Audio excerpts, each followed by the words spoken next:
Labour ഇന്ത്യയുടെ പിറകിൽ പ്രവർത്തിക്കുന്ന ആളാണ്.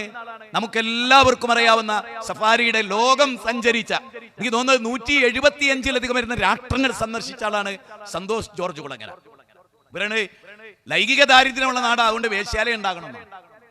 കല്യാണം കഴിച്ച് കുടുംബത്തെ ഭദ്രമായി പോറ്റാൻ കഴിയാത്തവനും ലൈംഗിക ദാഹം തീർക്കണ്ടേ, അതിന് വേശ്യാലയം തുടങ്ങുന്നു പ്രസംഗിച്ച ആളാ ലേബർ ഇന്ത്യയുടെ പിറകിൽ. പ്ലാനിംഗ് കമ്മിറ്റിയുടെ ചെയർമാനൊക്കെയാണ് അത്രേ. വലിയ ബുദ്ധിജീവിയാണ്, പക്ഷെ വിവരല്ല. ബുദ്ധിജീവിയായ വിവരം ഉണ്ടാവില്ല. ബുദ്ധിജീവി ആവും തോറും വിവരം കുറഞ്ഞു വരും. അതാണ് അറിവും തിരിച്ചറിവും രണ്ടും രണ്ടാ. അറിവും തിരിച്ചറിവും, നമ്മൾ വിഷ്ടം എന്ന് പേര് സ്വീകരിച്ച എന്താ? അറിവ് എന്നല്ല അതിന്റെ അർത്ഥം, തിരിച്ചറിവ് എന്നാണ്, വിവേകം എന്നാണ്. ജ്ഞാനത്തിന്റെ കൈലാസം കയറുകയാണ്. അവിടെയാണ് മനുഷ്യനാരാണ് എന്ന തിരിച്ചറിവാണ് ഒന്നാമതായി ഉണ്ടാകുന്നത്. ആ മനുഷ്യനാരാണ് എന്ന തിരിച്ചറിവിൽ നിന്ന് മനുഷ്യനെ എങ്ങനെ നന്നാക്കാം. എന്തെല്ലാം വസ്തുക്കൾ നമ്മൾ ശുദ്ധീകരിക്കുന്നു? സ്വർണ്ണമല കുഴിച്ചെടുക്കുന്നു, സ്വർണത്തിന്റെ കഷ്ണങ്ങൾ കൊണ്ടുവരുന്നു, എന്നിട്ട് അത് അപ്പടി ജ്വല്ലറി കൊണ്ടുപോയി വെക്കുന്നുണ്ടോ? ഇല്ല. അത് കൃത്യമായി സംസ്കരിച്ച് അതിലെ മാലിന്യങ്ങളെ ദൂരീകരിച്ച്, നമുക്കറിയാം തട്ടാന്റെ ഊതി കാച്ചിയ പൊന്നാക്കി മാലിന്യങ്ങളൊക്കെ നീക്കിക്കളഞ്ഞു സ്ഫുടം ചെയ്യുക, അതിനാണ് സംസ്കരിക്കുക എന്ന് പറയാ. ആ സംസ്കാരം മനുഷ്യന് പറഞ്ഞതാണ്. അമ്മനെ നമ്മൾ സാധാരണ നാട്ടിൽ പറയും അമ്മയെയും പെങ്ങളെയും തിരിച്ചറിയാത്തവരെയും. ഇന്നതില്ല. അതുകൊണ്ടാണ് ലിസ്ബൺ 19-ല് മനു പ്രസാദ്, ആലപ്പുഴക്കാരനാണ്, കമ്മ്യൂണിസ്റ്റുകാരനാണ്. ഓൻ എന്തേ പ്രസംഗിച്ച്? അമ്മ സമ്മതിച്ചാൽ ലൈംഗിക ബന്ധത്തിൽ ഏർപ്പെടാൻ അമ്മയായിട്ട്. മനസ്സിലായില്ലേ? പെങ്ങളെ ഭോഗിക്കാം, മകളെ ഭോഗിക്കാം എന്ന് പ്രസംഗിക്കണം. കേരളക്കരയിൽ ആദ്യമായിട്ട് ആ പ്രസംഗം നടത്തിയ ആളാണ് മനു പ്രസാദ്. ഓനെ വളർത്തിയത് എ ജബ്ബാറാണ്, ഓനെ വളർത്തിയത് സി രവിചന്ദ്രനാണ്. 2 ജന്മങ്ങള്, നാഷണൽ വേസ്റ്റുകള്. വളച്ചേട്ടി പറയാൻ അറിഞ്ഞൂടാത്തോണ്ടോ? ലോകത്തിന് ഒരു കോൺട്രിബ്യൂഷൻ നൽകാത്ത 2 ജന്മങ്ങൾ. ആലോചിച്ച് നോക്ക്. ഒരു ലോകത്തോട് പറയുന്ന കാര്യങ്ങൾ നിങ്ങൾ കേട്ടോക്ക്. എന്താ അവർ ലോകത്തോട് ആവശ്യപ്പെടുന്നത്? എന്താ അവർ ലോകത്തെ പഠിപ്പിക്കുന്നത്? നിങ്ങൾ ആലോചിച്ച് നോക്ക്. നമ്മുടെ മലപ്പുറം ജില്ലക്കാരനായിട്ട് ജീവിച്ച ലിയാക്കത്തിൽ പെരിന്തൽമണ്ണയിൽ നിന്ന് അവിടുത്തെ കമ്പ്യൂട്ടർ സെന്ററിൽ നിന്ന് ഒരു പെൺകുട്ടിനെ അടിച്ചു മാറ്റി കെട്ടി എല്ലാ തോന്നിയാസവും ചെയ്ത് ജീവിച്ചവനാണ് മതസ്ഥിരത ശബ്ദിക്കാൻ വരുന്നത്. നിങ്ങൾ ആലോചിച്ച് നോക്കൂ. മോനെ പ്രസംഗം എന്താണ്? ഇതിനാ ഭാര്യ ഭർത്താവിനോട് സമ്മതം ചോദിക്കണമെന്നാണ്. എന്തിനാണ് ഭാര്യ ഭർത്താവിനോട് സമ്മതം ചോദിച്ച് പുറത്തു വന്ന് ഏത് സമയം പോയിക്കൂടെ? അതുകൊണ്ട് വീട്ടിൽ വെച്ച് പ്രസംഗിക്കുമ്പോൾ ഞാനും വിചാരിക്കാണ് അവന്റെ ഭാര്യ അത് കേൾക്കല്ലോ.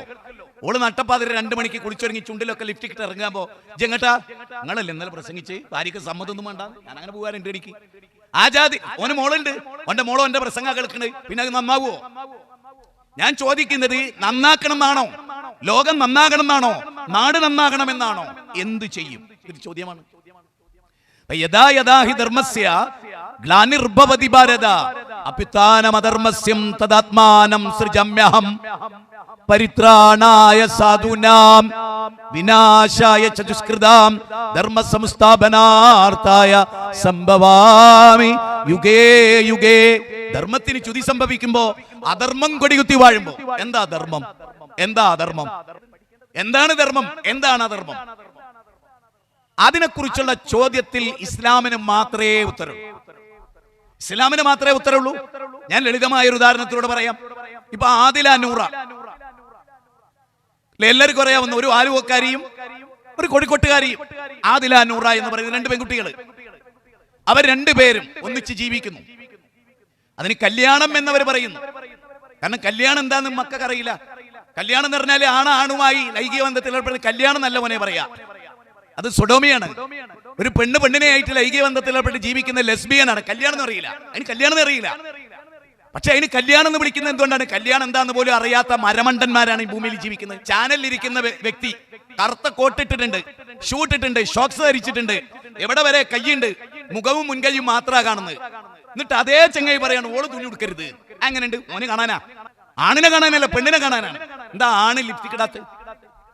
ഞാൻ സ്ത്രീകളോട് ചോദിക്കും എന്താ ഞങ്ങൾ ഇടാത്ത? ഞങ്ങൾക്ക് നല്ല സൗന്ദര്യ, ഞങ്ങൾക്ക് വെറുതെ കൃത്രിമത്വം ചേച്ചാൽ അല്ല സൗന്ദര്യം ഉണ്ടാകുക. നിങ്ങൾക്ക് ആ തോന്നലുണ്ടായി, നിങ്ങൾക്ക് ആ തോന്നൽ. അതുകൊണ്ട് ആ ചുണ്ടിൽ വാരി പറ്റി ശരിക്കും ആശാരിന്റെ ഉളി വെച്ചിട്ട് ഇങ്ങനെ, അതായത് കവിള് വലത്തെ കവിളൊക്കെ ഇങ്ങനെ വെച്ച 1.5 കിണ്ടൽ പുട്ടി, വലത്തെ ഭാഗത്തുനിന്ന് 1.5 കിണ്ടൽ പുട്ടി ഇടത്തെ ഭാഗത്ത്.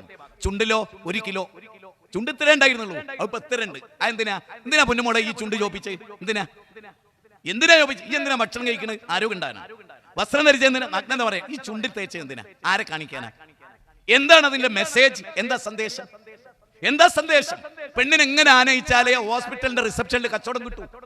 ആര് ഹോസ്പിറ്റലിൽ നടത്തിയാലും അതിന്റെ മുന്നിൽ എന്താ സുന്ദരികൾ, എന്താ കറുത്ത പെണ്ണുങ്ങളില്ലാത്ത? ചിന്തിക്ക്. ഞാൻ പച്ചക്ക് പറയാണ്, എന്താ കറുത്ത പെണ്ണുങ്ങളില്ലാത്ത? ഇതല്ലാത്ത പെണ്ണെ നീ അറിയണം, ആണിന്റെ ചട്ടുകമാണ് നീ, സ്വന്തമായി ബുദ്ധി ഉപയോഗിക്കാത്ത വർഗമാണ് നിങ്ങൾ. നിങ്ങളിട്ട് ഏതെങ്കിലും ഒരു ഡ്രസ്സ് ആണ് ഡിസൈൻ ചെയ്തതല്ലാത്തതുണ്ടോ? ഏതെങ്കിലും ഒന്ന്? ഇസ്ലാമിൽ മാത്രമേ അള്ള ഡിസൈൻ ചെയ്ത ഡ്രസ്സ് പെണ്ണിടുന്നുള്ളൂ. ഭർത്താവ് പറഞ്ഞ ഡ്രസ്സല്ല ഓളിടുന്നത്, അല്ല. ഭർത്താവിന്റെ ഇഷ്ടത്തിനകത്ത് ഡ്രസ്സ് പെണ്ണിനില്ല ഇസ്ലാമിൽ. അള്ള പറഞ്ഞു ഇന്ന ഡ്രസ്സ് മതി പെണ്ണിന്, അള്ള പറഞ്ഞു ആണിന് ഇന്നത് മതി. അതാണ് ഇസ്ലാമിന്റെ ഒരു പ്രത്യേകത. ആണും ഡിസൈൻ ചെയ്തിട്ടില്ല, പെണ്ണും ഡിസൈൻ ചെയ്തിട്ടില്ല. നേരെ മറിച്ച് സ്ത്രീകൾ എന്തിടണം ആരവിടെ തീരുമാനിക്കണേ? ആണാ തീരുമാനിക്കണേ. സ്ത്രീകൾ എന്ത് പഠിക്കണം ആണാ തീരുമാനിക്കണേ. നിങ്ങൾക്ക് സ്വന്തമായിട്ട് ഒരു തീരുമാനം ഉണ്ടോ? ഇല്ല. നിങ്ങൾ പഠിക്കണതിന് എന്തിനാണ്? ജോലിക്കാണ്. നിങ്ങളുടെ ലക്ഷ്യം അത് മാത്രമാണ്. പഠിപ്പിന്റെ ലക്ഷ്യം ജോലിയല്ല. 30 ലക്ഷങ്ങൾ എണ്ണിയാൽ അതിൽ 30ാമത്തെ കാര്യമാണ് ജോലി. അതിൽ 1, 2, 3 ഒന്നും ജോലിയല്ല. അതുകൊണ്ട് പഠിച്ചിട്ട് ജോലി കിട്ടിയില്ലെങ്കിലോ പിന്നെ എന്തിനാ പഠിച്ചതെന്നാ? പഠിച്ചത് മനുഷ്യനാകാനാ, പഠിച്ച ജോലി കയറാനല്ല. അല്ല, ജോലിക്ക് കയറി അതിന്റെ ഗുണമുണ്ട്, അതിന്റെ ദോഷമുണ്ട്. എല്ലാറ്റിനും ഗുണമുണ്ട്, ദോഷമുണ്ട്. പക്ഷെ സമൂഹം എന്ത് എന്നത് ഗൗരവമായി പഠിക്കുമ്പോൾ ഇസ്ലാമിന് ചിലത് പറയാനുണ്ട്. ഞാൻ നിങ്ങൾക്ക് വളരെ ലളിതമായി, അധിക സമയം സംസാരിക്കാനുള്ള ശേഷിയില്ല, ഞാൻ ഉറപ്പിച്ച് പറയുന്ന ഒരു കാര്യം. പണ്ഡിറ്റ് ജവഹർലാൽ നെഹ്റു, ഓരോ പോയിന്റ് നിങ്ങൾ പഠിച്ചു വെച്ചോളൂ. Jawaharlal Nehru glimpses of world history പറയുന്നുണ്ട്, അറേബ്യ ഡാർക്ക് ഏജിലായിരുന്നു. ഡാർക്ക് ഏജ് എന്ന് പറഞ്ഞാൽ ഇരുണ്ട യുഗം. ഇരുണ്ട യുഗം എന്ന് പറഞ്ഞാൽ ഇതുപോലെ ലൈറ്റ് ഇല്ലാത്ത കാലം എന്നുള്ള അർത്ഥത്തിലല്ല. അവിടെ ദൈവേതരരെ, സൃഷ്ടികളെ ആരാധിച്ചിരുന്നു. കല്ലും മുള്ളും മുരടും മൂർഖൻ പാമ്പും കാഞ്ഞിരക്കുറ്റിയും ആൽത്തറകളും മക്ബറകളും ജാറങ്ങളും പുണ്യപുഷ്പങ്ങളും മണ്ഡപങ്ങളും ശ്രീകോവിലുകളും ആൽത്താരകളും സൂര്യനും ചന്ദ്രനും നക്ഷത്രങ്ങളും മലക്കുകളും ജിന്നുകളും അമ്പിയാക്കളും മൗലിയാക്കളും ദേവിമാരും ബീവിമാരും ആരാധിക്കപ്പെട്ടിരുന്നു. അതൊരു വലിയ ഇരുട്ടാണ്. ലോകത്തിലെ ഏറ്റവും വലിയ ഇരുട്ട് ബൗദ്ധൈവ വിശ്വാസമാണ്. ലോകത്തിലെ ഏറ്റവും വലിയ ഇരുട്ട് ബൗദ്ധൈവ വിശ്വാസമാണ്. അതാണ് ഒന്നാമത്തെ തിന്മ. അത് അറേബ്യയിൽ അപങ്കുരം തുടർന്നു എന്ന് നെഹ്റു പറയുന്നു. വ്യഭിചാരം സാർവത്രികമായിരുന്നു. ഇന്നില്ലേ? അന്നില്ലേ? അന്ന് മദ്യല്ലേ? അത് മനുഷ്യന്റെ ബുദ്ധിയെ ഭ്രമിപ്പിച്ചിട്ടില്ലേ? ഉണ്ട്. തിന്മ ചെയ്യാൻ അവരെ പ്രേരിപ്പിച്ചിട്ടില്ലേ? ഉണ്ട്. അന്യനെ കൊല്ലാൻ പ്രേരിപ്പിച്ചിട്ടില്ലേ? ഉണ്ട്. ഒരൊട്ടകത്തിന്റെ കയറിന് വേണ്ടി അവർ 40 വർഷത്തോളം യുദ്ധം ചെയ്തിട്ടില്ലേ? ഉണ്ട്. അപ്പൊ അന്നൊക്കെ അതുണ്ടോ? ഉണ്ട്. ഇന്ന് വ്യാപകമാണ്. ഇന്ന് കൊടുക്കാൻ വേഗത കൂടും. ഇന്ന് ഏത് വേഗതയിലും അത് എത്തിപ്പെടും. അന്ന് അങ്ങനല്ല. അന്ന് ഏതെങ്കിലും ഒരു രാജ്യത്ത് തന്നെ കപ്പൽ വഴി വരണം, തുറമുഖം കടന്നു വരണം. ഇന്ന് അങ്ങനൊന്നും വേണ്ട. ഇന്ന് അങ്ങനൊന്നും വേണ്ട. സ്കൂളിന്റെ തൊട്ട് മുമ്പിലുള്ള പെട്ടിക്കടകളെ നല്ലോണം സൂക്ഷിച്ചാൽ മതി. പെട്ടിക്കടക്കാർക്ക് തൽക്കാലം പണക്കുണ്ടാവും. സ്കൂളിന്റെ മുമ്പിലെ പെട്ടിക്കടകളെ നാട്ടുകാർ ശ്രദ്ധിക്കണം. പെട്ടിക്കടയിൽ ഒരു കാര്യം മാത്രമല്ല കൊടുക്കുന്നത്, പലതും കൊടുക്കുന്നുണ്ട്, പലതും കിട്ടുന്നുണ്ട്. നമ്മുടെ പെൺകുട്ടികൾ വിൽപ്പനക്കാരാണ്. അറിയോ നിങ്ങൾക്ക്? സിന്തറ്റിക് ലഹരികൾ വിൽക്കുന്നതിൽ പെൺകുട്ടികൾ മുന്നിൽ നിൽക്കുന്നു. അറിയോ? ഒന്നുകൂടി ഞാൻ പറയാം. ആൺകുട്ടികളെക്കാളും തിന്മ ചെയ്യാനുള്ള ചങ്കൂറ്റം പെൺകുട്ടികൾക്ക് വർദ്ധിച്ചുകൊണ്ടിരിക്കുന്നു. കുറ്റകൃത്യങ്ങളിൽ ഏറ്റവും വലിയ കുറ്റകൃത്യം ഇന്ന് ചെയ്യുന്നതിൽ പെണ്ണ് മുന്നിൽ നിൽക്കുന്നു. സംശയമുണ്ടോ നിങ്ങൾക്ക്? പെണ്ണ് മുന്നിൽ നിൽക്കുന്നു. ഒരു ചെക്കൻ പഠിക്കാൻ നല്ലോണം വന്നാൽ ഓന്റെ കോളർ പിടിച്ചിട്ടടാ ഞാൻ ചുണ്ട് ചായം തേച്ചിട്ടും ഇജ്ജ് എന്താടാ എന്നെ നോക്കാത്തെന്ന് ഓള് ചോദിക്കുകയാണ്. അന്നെ കാണാനും എന്നെ ആകർഷിക്കാനാണ് ഞാനിത് ചെയ്ത്. ഇജ്ജ് എന്താ നോക്കാത്ത? ഇജ്ജ് ആണല്ലേ? ഓളെ ചുണ്ടിൽ നോക്കാത്തവൻ ആണല്ല എന്നാണ് ഓളെ പ്രഖ്യാപനം. അപ്പോൾ എന്തിനാ ആണുങ്ങളെ കാണിക്കാനിട്ടതാ? ഒരു മടി വിളിക്കണം. 8 പെണ്ണും ഒരാണും അങ്ങനൊക്കെ 4 പെണ്ണ് ഒരാണ്. നിങ്ങൾ ചിന്തിച്ചോ കണ്ടു. നിങ്ങൾ എവിടെ നോക്കിക്കോ ഒരു പറ്റം പെണ്ണുങ്ങളും ഒരാണുങ്ങളും. നേരെ തിരിച്ചാണ്. പാഞ്ചാലിയിൽ നിന്നൊക്കെ ചരിത്രം മാറി. അതാ പുതിയ തലമുറയുടെ അവസ്ഥ. അതുകൊണ്ട് തന്നെ ഞാൻ ചോദിക്കുന്നു, ഇതൊക്കെ ഉണ്ട് നിങ്ങൾക്കൊക്കെ അറിയില്ലേ? എനിക്കറിയില്ലേ? നാട്ടുകാർക്ക് അറിയില്ലേ? എന്ന് യൂട്യൂബിൽ കാണുന്നില്ലേ? എന്നിട്ട് മൂക്കത്ത് കൈവെക്കില്ലേ? ഉണ്ട്. കല്യാണ വീട്ടിൽ പടക്കം പൊട്ടി ചെറിയ കുട്ടി അബോധാവസ്ഥയിൽ ഹോസ്പിറ്റലിൽ കണ്ടിട്ടില്ലേ? നാളെ പടക്കം പൊട്ടാതിരിക്കോ? ഇല്ല. ആ പടക്കം പൊട്ടി കണ്ടിട്ട് നബീസോ ഇജ്ജ് അറിഞ്ഞോ അമ്പ് വീട്ടില് ആ നബീസോ എന്ന് വിളിച്ചോലാണ് പടക്കം വാങ്ങിയില്ലേ മക്കളെ എന്ന് ഓള് ചോദിക്കണത്. ഓളെ തലക്ക് മുട്ടിയെടുത്ത് അടിക്കണ്ടേ? ഓള് പിന്നെന്തിനാ നബീസോ എന്ന് ചോദിച്ചേ? എന്തിനു? കല്യാണ വീട്ടിൽ ഞാൻ മുമ്പ് ഞാൻ പറഞ്ഞിരുന്നു, ഒരു കേന്ദ്രത്തിൽ നിന്നും പട്ടാളം ഇറങ്ങിയാലേ ഒരു മുസ്ലിമിന്റെ വീട്ടിൽ കല്യാണം നടക്കും. ക്രിസ്ത്യാനിന്റെ വീട്ടിൽ ഹിന്ദുവിന്റെ വീട്ടിൽ അന്തസ്സായിട്ട് നടക്കും. മാപ്പിളാരെ വീട്ടിൽ നടക്കില്ല. അതിന്റെ കാരണം ആരാ അറിയോ? അതിന്റെ കാരണം പുരോഹിതന്മാരാ. എന്താ? ആ ജനത നന്നായില്ല. ആ ജനത നന്നാക്കുന്ന ഒരു പരിപാടി ഓൽക്കില്ല. ഓല പള്ള വീർപ്പിക്കുന്നേയും ഓല ഖജനാബ് വീർപ്പിക്കുന്നേയും പണിയെ ഓൽക്കുള്ളൂ. ആർക്ക്? ഉസ്താദ്മാർക്കേ. ഞാൻ തെളിച്ചു പറഞ്ഞ ദേഷ്യം പിടിച്ചു. സമൂഹം മാറണം നിങ്ങൾ ആഗ്രഹിക്കുന്നുണ്ടോ? നിങ്ങൾ എന്റെ കൂടെ നിന്നോളി. സമൂഹം നന്നാകണമെന്നോ സോപ്പിട്ടിട്ട് കാര്യമല്ല, ഇങ്ങനെ മൂക്കിടിച്ചിട്ട് കാര്യമല്ല. നേർക്ക് നേരെ പറയണം. നേർക്ക് നേരെ നിങ്ങൾ പറഞ്ഞോ. അള്ളാഹുവിന്റെ റസൂലിനോട് അള്ളാഹ് പറയാണ്, ഫഅൻദിർ അശീറത്തക്കൽ അഖ്റബീൻ.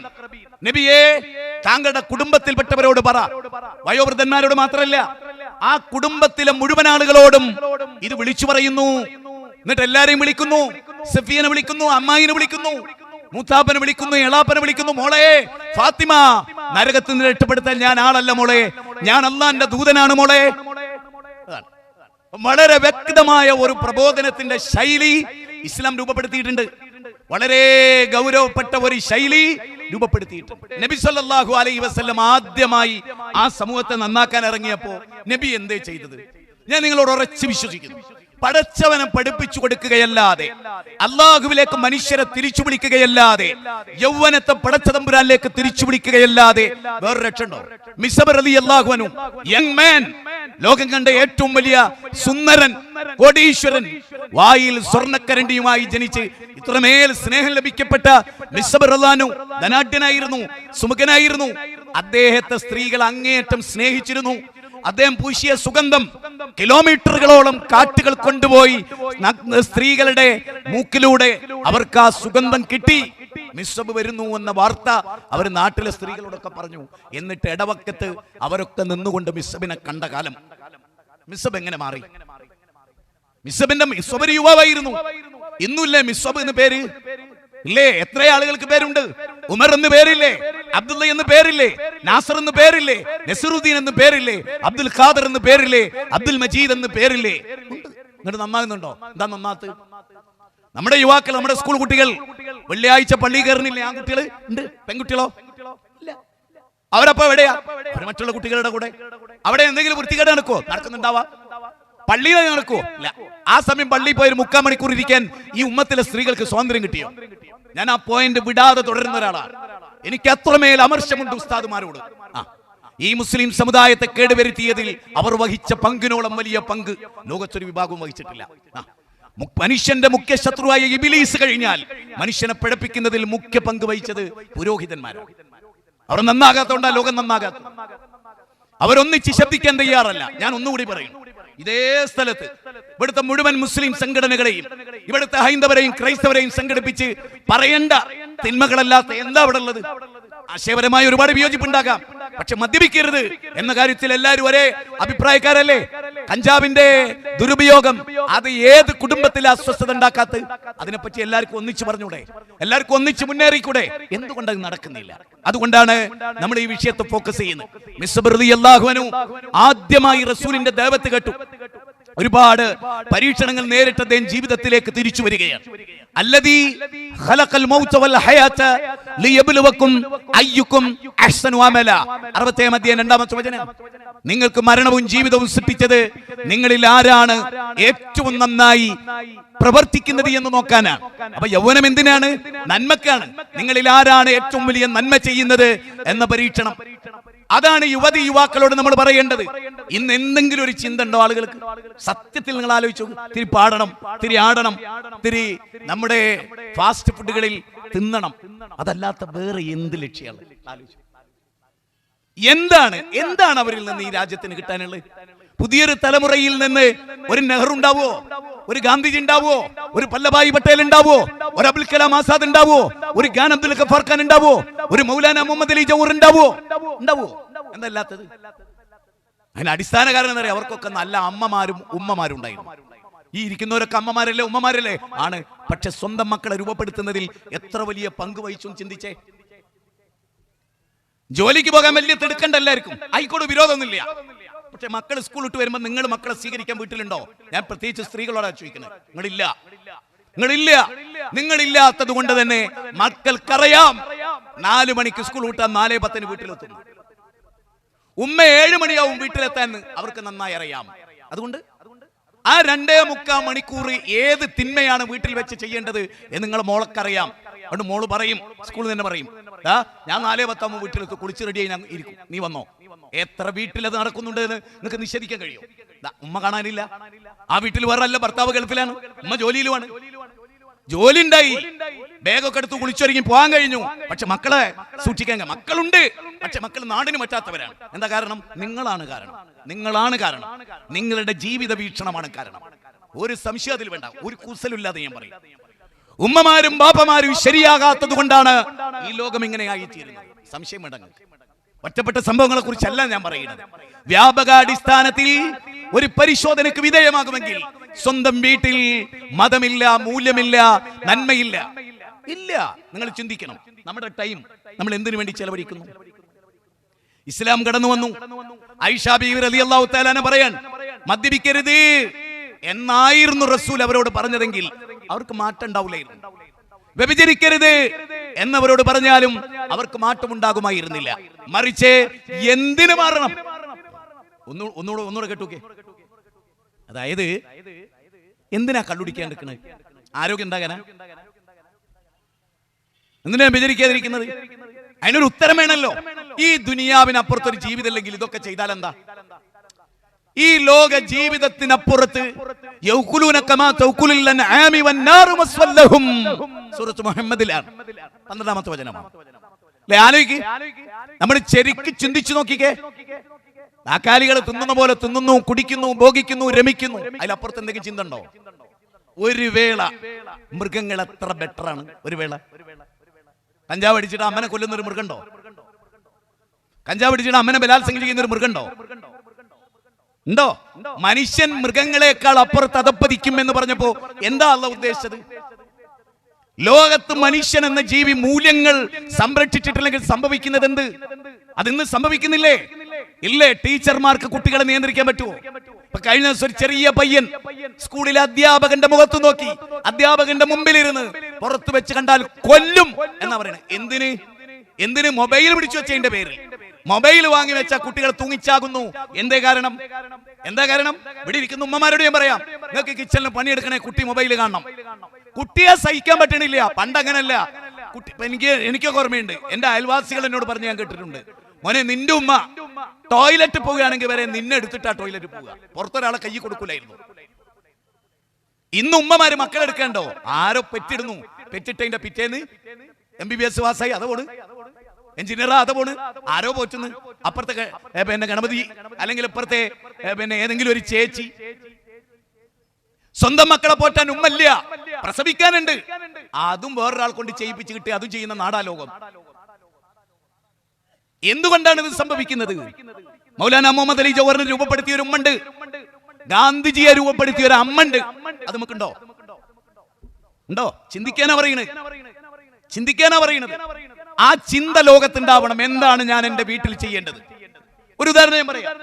33-ാം അധ്യായം സൂറത്ത് അഹ്സാബ് 34. ഉമ്മമാരെ, ഉപ്പമാരെ, സഹോദരങ്ങളെ, നമ്മുടെ വീട്ടിൽ വെച്ച് പാരായണം ചെയ്യപ്പെടുന്ന ഖുർആനും സുന്നത്തും അത് നിങ്ങൾ ഓർക്കുക. ഖുർആനും സുന്നത്തും നിങ്ങൾ ഓർക്കുക. ആ ഖുർആനും സുന്നത്തും നമ്മുടെ വീട്ടിൽ പാരായണം ചെയ്യുന്നുണ്ടോ? ഓർക്കുന്നുണ്ടോ? ഹദീസുകളുണ്ടോ? അള്ളാന്റെ ഖുർആനാ പറയുന്നത്. ഖുർആനും ഹദീസും നിരന്തരമായി പാരായണം ചെയ്യണം. അല്ലദീന യത്ലൂന കിതാബല്ലാഹ്, അള്ളാന്റെ കിതാബ് നിരന്തരമായി വായിക്കാൻ അള്ളാഹ് പറഞ്ഞിട്ട് നമ്മൾ വായിച്ചോ? ആ കിതാബിൽ എന്താ ഉള്ളത്? മാതാപിതാക്കളെ കൊല്ലുന്നു. എന്നിട്ട് എന്താ പറയുന്നത്? ഞാൻ ആരെയും കുറ്റപ്പെടുത്തില്ല കേട്ടോ. കാർൽ മാർക്സിന്റെ ഒരു ഉദ്ധരണിയുണ്ട്. കാർൽ മാർക്സ് എന്ന് പറയുന്നത്, ഞാൻ ഇവിടുത്തെ കമ്മ്യൂണിസ്റ്റ് അല്ല കേട്ടോ പറയുന്നത്, പിണറായി വിജയന്റെ സർക്കാരിനെ കുറിച്ചല്ല, കാർൽ മാർക്സിനെ കുറിച്ചാണ്. കാർൽ മാർക്സ് ആയിട്ട് പിണറായി വിജയൻ ഒരു ബന്ധമില്ല, മറ്റൊരു വിഷയമാണ്. സംസാരിക്കേണ്ട ഒരു വിഷയമല്ല. ഇന്നത്തെ കമ്മ്യൂണിസ്റ്റുകാർക്ക് കാർൽ മാർക്സ് ആയിട്ട് ബന്ധമില്ല. അത് കമ്മ്യൂണിസ്റ്റ് എന്താണെന്ന് പഠിച്ചോൾക്ക്. കമ്മ്യൂണിസ്റ്റ് ഒന്നും ലോകത്ത് എവിടെയില്ല. ചൈനയിലില്ല, റഷ്യയിലില്ല, കേരളത്തിലില്ല, എവിടെയില്ല. കമ്മ്യൂണിസ്റ്റ് അല്ല, രാഷ്ട്രീയ പാർട്ടിയുണ്ട്. അതിന്റെ പേരിലാന്ന് പറയുന്നു. അത്രയേ ഉള്ളൂ. എന്തുകൊണ്ടാണ് അങ്ങനെ പറയാൻ? കാർൽ മാർക്സ് പറഞ്ഞ ഒരു കാര്യമാണ്, ഒരു കോഴിയുടെ മുട്ട അത് വിരിഞ്ഞിട്ട് കുഞ്ഞു പുറത്തു വന്നു, പിന്നെ ആ മുട്ടത്തോടിനോട് ഈ കോഴിക്കുഞ്ഞിന് വല്ല ബന്ധമുണ്ടോ? അതുപോലെയാണ് അമ്മ എന്ന്. ആധുനിക ലോകം പഠിപ്പിക്കണ എന്താ? ഞാൻ ഉണ്ടായത് ഈ തള്ളയുടെയും തന്തയുടെയും ആസ്വാദനത്തിനാണ്. മൈത്രേയന്റെ ഒരു വാക്കാത്. അതുകൊണ്ട് നമുക്ക് ഏറ്റവും വെറുപ്പ് തോന്നേണ്ട അവരോടാണ്. ഈ ലോകത്തേക്ക് നമ്മളെ കൊണ്ടുവന്നതിന്റെ കാരണക്കാർ. അങ്ങനെയാണ് താമരശ്ശേരിയിലെ ഉമ്മാനെ കൊന്ന് ആ മകനുള്ള മഹർ വരെ ആ ഉമ്മ കാത്തുവെച്ചിരുന്നു എന്നാണ്. ഞങ്ങളുടെ നാടിന്റെ തൊട്ടടുത്ത 13 മിനിറ്റ് കൊണ്ട് എത്താവുന്ന സ്ഥലത്താ എന്റെ വീട്ടിൽ നിന്ന് കൊന്നു തള്ളിയില്ലേ. നേരെ മറിച്ച് ഇസ്ലാം എന്താ പറഞ്ഞത്? മാതാപിതാക്കളുടെ തൃപ്തിയിലാണ് അല്ലാഹുവിന്റെ തൃപ്തി, മാതാപിതാക്കളുടെ കോപത്തിലാണ് അല്ലാഹുവിന്റെ കോപം. വഖദാ റബ്ബുക അല്ലാ തഅബുദു ഇല്ലാ ഇയ്യാഹ് വബിൽവാലിദൈനി ഇഹ്സാനാ ഇമ്മാ യബ്ലുവന്ന ഇൻദകൽ കിബ്റ അഹദുഹുമാ ഔ കിലാഹുമാ ഫലാ തഖുൽ ലഹുമാ ഉഫിൻ വലാ തൻഹർഹുമാ ഫഖുൽ ലഹുമാ ഖൗലൻ കരീമാ വഹ്ഫിദ് ലഹുമാ ജനാഹ ദുല്ലി മിനർ റഹ്മ. കാരുണ്യത്തിന്റെ ചിറകുകൾ മാതാവിന് പിതാവിന് താഴ്ത്തി കൊടുക്കാൻ പഠിപ്പിച്ച ഖുർആൻ എവിടെ നിൽക്കുന്നു? നിങ്ങൾ നോക്കേ, എല്ലാ യുക്തിവാദികളും നിരീശ്വരവാദികളും അംഗീകരിക്കുന്ന ഒരു കാര്യമാണ് മാതാപിതാക്കളെ വൃദ്ധസദനത്തിൽ കൊണ്ടുപോയാക്കാത്ത സമൂഹം മുസ്ലിങ്ങൾ മാത്രമാണ്. എന്തുകൊണ്ട് ഏറ്റവും കുറവ് ബാപ്പാനെയും ഉമ്മാനെയും സംരക്ഷിക്കുന്ന സമുദായം മുസ്ലിങ്ങളാണ്. എന്തുകൊണ്ട്? ഖുർആന്റെ പ്രത്യേകത ഉണ്ടാ. ഇനിയുള്ള കാലത്ത് എന്താ ഉണ്ടാവുക? പരിശോധിച്ചോളൂ.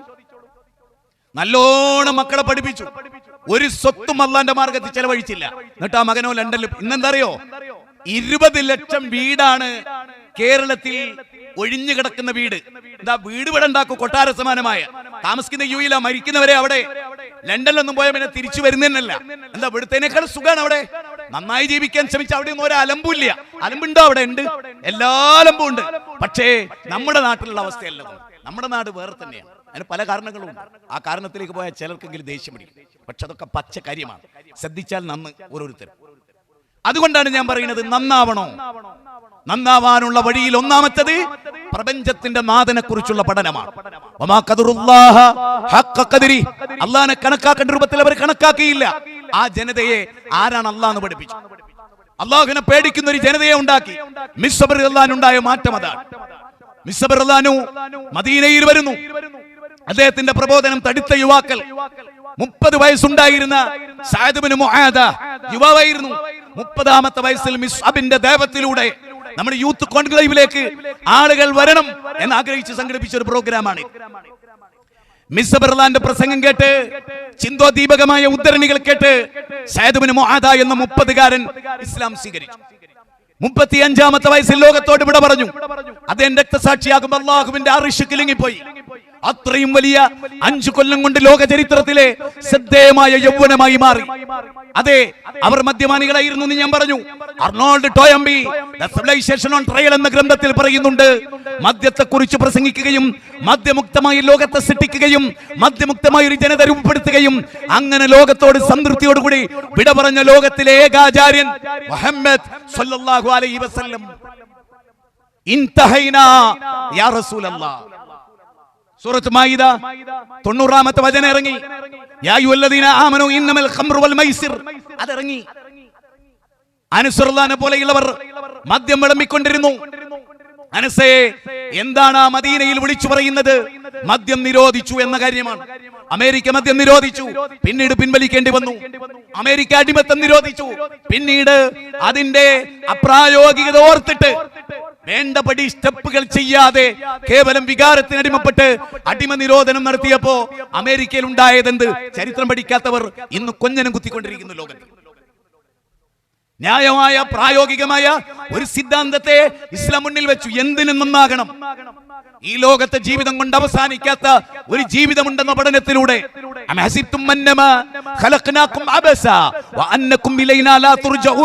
അതല്ല, ഈ ലോകത്തെ ജീവിതം കൊണ്ട് ഇത് അവസാനിക്കുമെന്ന് നിങ്ങൾ വിചാരിച്ചോ? വിശുദ്ധ ഖുർആൻ 23-ാം അധ്യായം 115-ാമത്തെ വാചകമാണ്. മനുഷ്യരെ നിങ്ങൾ വെറുതെ വിട്ടേക്കുമെന്ന് നിങ്ങൾ വിചാരിക്കുന്നുണ്ടോ?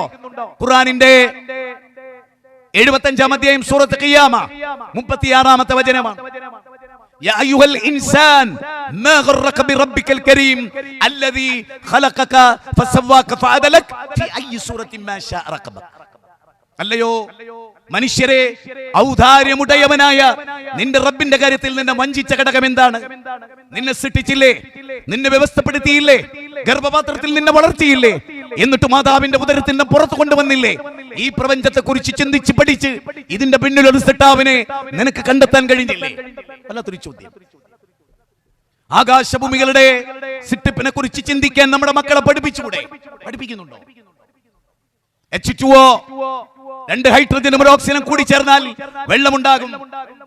ഓക്സിജൻ സ്വയം കത്തുന്ന വാതകമാണ്, അല്ലെ? ഹൈഡ്രജൻ സ്വയം കത്തുന്ന വാതകമാണ്, ഓക്സിജൻ കത്താൻ സഹായിക്കുന്ന വാതകമാണ്.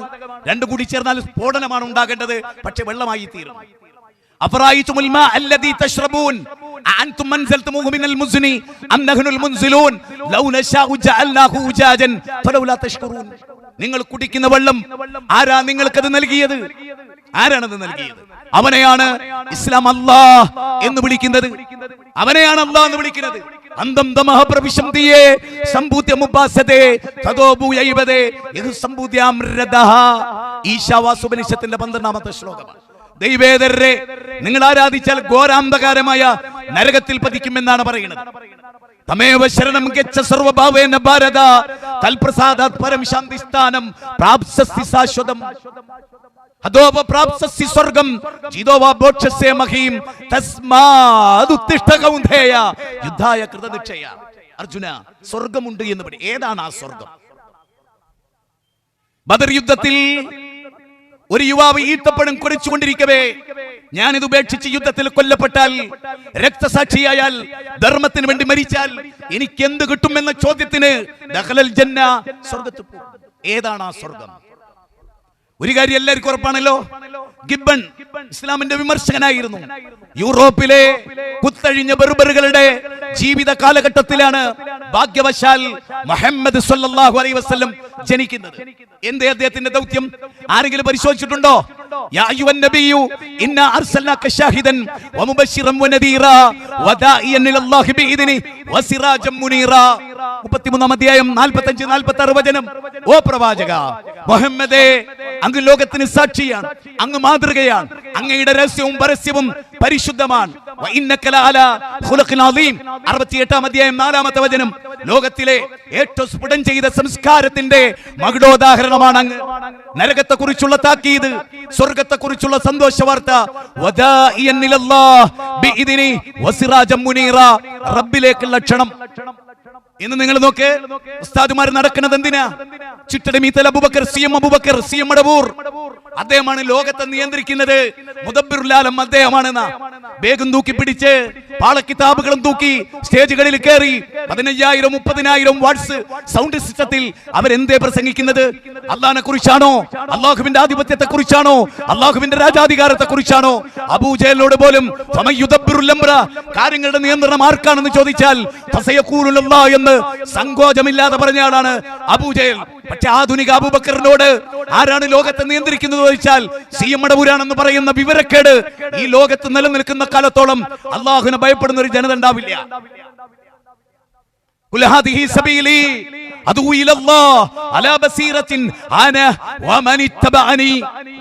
ചില്ലറ വാക്കല്ല.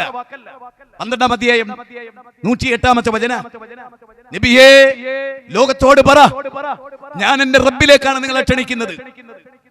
ബാലനെ, സുരേന്ദ്രനെ, ജോർജിനെ, ദേവദാസിനെ, 800 കോടി മനുഷ്യരെ സൃഷ്ടിച്ച പടച്ചവനിലേക്ക് പശ്ചാത്തലമില്ല.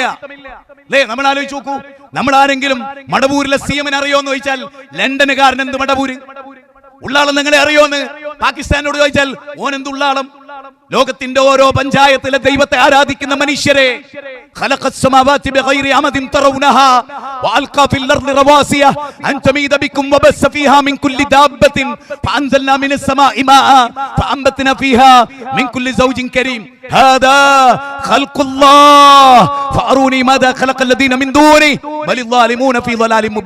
അല്ലാഹുവിലേക്കാണ് ക്ഷണം.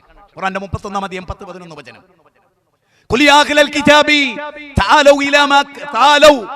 എന്ന് അവരോട് വരാൻ പറയാൻ. കലിമത്തിൻ സവാഇൻ ബൈനനാ വബൈനകും അല്ലാ നഅബുദ ഇല്ലല്ലാഹ് വലാ തുജാദിലു അഹ്ലൽ കിതാബ് ഇല്ലാ ബില്ലതി ഹി അഹ്സൻ ഉദു ഇലാ സബീലി റബ്ബിക ബിൽ ഹിക്മതി വൽ മൗഇദത്തിൽ ഹസൻ വമൻ അഹ്സനു ഖൗലൻ മിമ്മൻ ദആ ഇലല്ലാഹ് വഅമില സ്വാലിഹൻ വകാല ഇന്നനി മിനൽ മുസ്ലിമീൻ. 16 അധ്യായം 125 വചനം. 3 അധ്യായം 64 വചനം. 29 അധ്യായം 29 വചനം. റബ്ബിലേക്ക് ക്ഷണിക്കുകയായിരുന്നു. വലഖദ് ബാസിനാ ഫീ കുല്ലി ഉമ്മത്തി റസൂല അൻ അബ്ദുല്ലാഹ് വജ്തനിബു താഗൂത്ത്. വിളിച്ചത് അല്ലാഹുവിലേക്കാണ്. നമ്മളോ? നമ്മുടെ ശൈഖന്മാരിലേക്കാണ്, ദർഗയിലേക്കാണ്, ആത്മീയ കച്ചവടത്തിലേക്കാണ്, സലാത്ത് വാർഷികത്തിലേക്കാണ്. സ്വന്തം പോക്കറ്റ് വീർപ്പിക്കുക എന്ന കർമ്മമല്ലാതെ ജനങ്ങളുടെ ധനം അന്യായമായി തിന്നു. ആര്? പണ്ഡിത പുരോഹിതന്മാർ. അല്ല പറയാ 9 അധ്യായം 34. അതവിടെ നടക്കുന്നത്. പണ്ഡിത പുരോഹിതന്മാർ കോടികൾ സമ്പാദിക്കുന്നു. ആധുനികളോ മനുഷ്യർ അവരുടെ ലക്ഷ്യമല്ല. അത്ഭുതം തോന്നാറുണ്ട്. എന്തൊക്കെ പറയാനുണ്ടെന്ന് ലോകത്ത്. പക്ഷേ ടോപ്പിക്കുകളില്ല ആളുകൾ. എല്ലാ മുസ്ലിം സംഘടനകളിൽ നിന്നും വിസ്ഡം ഇസ്ലാമിക് ഓർഗനൈസേഷൻ വ്യത്യസ്തപ്പെട്ടിരിക്കുന്നു. എത്ര പ്രോഗ്രാമുകളാണ്. ആരെയും മുന്നിൽ കണ്ടിട്ടില്ല. പടച്ചോനെ മുൻനിർത്തി ജനങ്ങളെ ഞങ്ങൾ വിളിക്കുന്നു കിതാബിലേക്ക്. അലിഫ് ലാം റാ കിതാബുൻ അൻസൽനാഹു ഇലൈക ലിതുഖ്രിജൻ നാസ മിനൽ ളുലുമാതി ഇലൻ നൂർ. വല്ലാത്തൊരു വാക്കല്ലേ അത്. സൂറത്ത് ഇബ്രാഹിം 1 അധ്യായം 14 അധ്യായം. ഇരുട്ടിൽ നിന്ന് മനുഷ്യരെ വെളിച്ചത്തിലേക്ക്. നമ്മുടെ ചുറ്റുവട്ടത്തിൽ ജീവിക്കുന്ന മുസ്ലിങ്ങളെ നമ്മൾ സ്നേഹിച്ചിട്ടുണ്ടോ? അവർക്ക് നരകമുണ്ടെന്ന് നമുക്കറിയാം. മനുഷ്യകുലത്തിൽ തിന്മ ചെയ്ത ആരായാലും അവർക്ക് നരകമുണ്ടെന്ന് നമുക്കറിയാം. സൂറത്തുൽ ലൈൽ 92 അധ്യായം 14 വചനം. നരകത്തെ കൊണ്ട് താക്കീത്. അങ്ങനെ മനുഷ്യർ നന്നായത്. അങ്ങനെ അവർ നന്നായത്. മായിസ്വറന്നാനും വ്യഭിചരിച്ചു. യുവാവായിരുന്നു. കണ്ണുകൾ ഉള്ളോട്ട് തള്ളി, കവിൾത്തടങ്ങൾ വലിഞ്ഞു മുറുകി, പടച്ചോനെ പേടിച്ചിട്ട് കരഞ്ഞു. റസൂലിന്റെ മുമ്പിലേക്ക് കുറെ ദിവസം വന്നില്ല. എന്തേ കാരണം?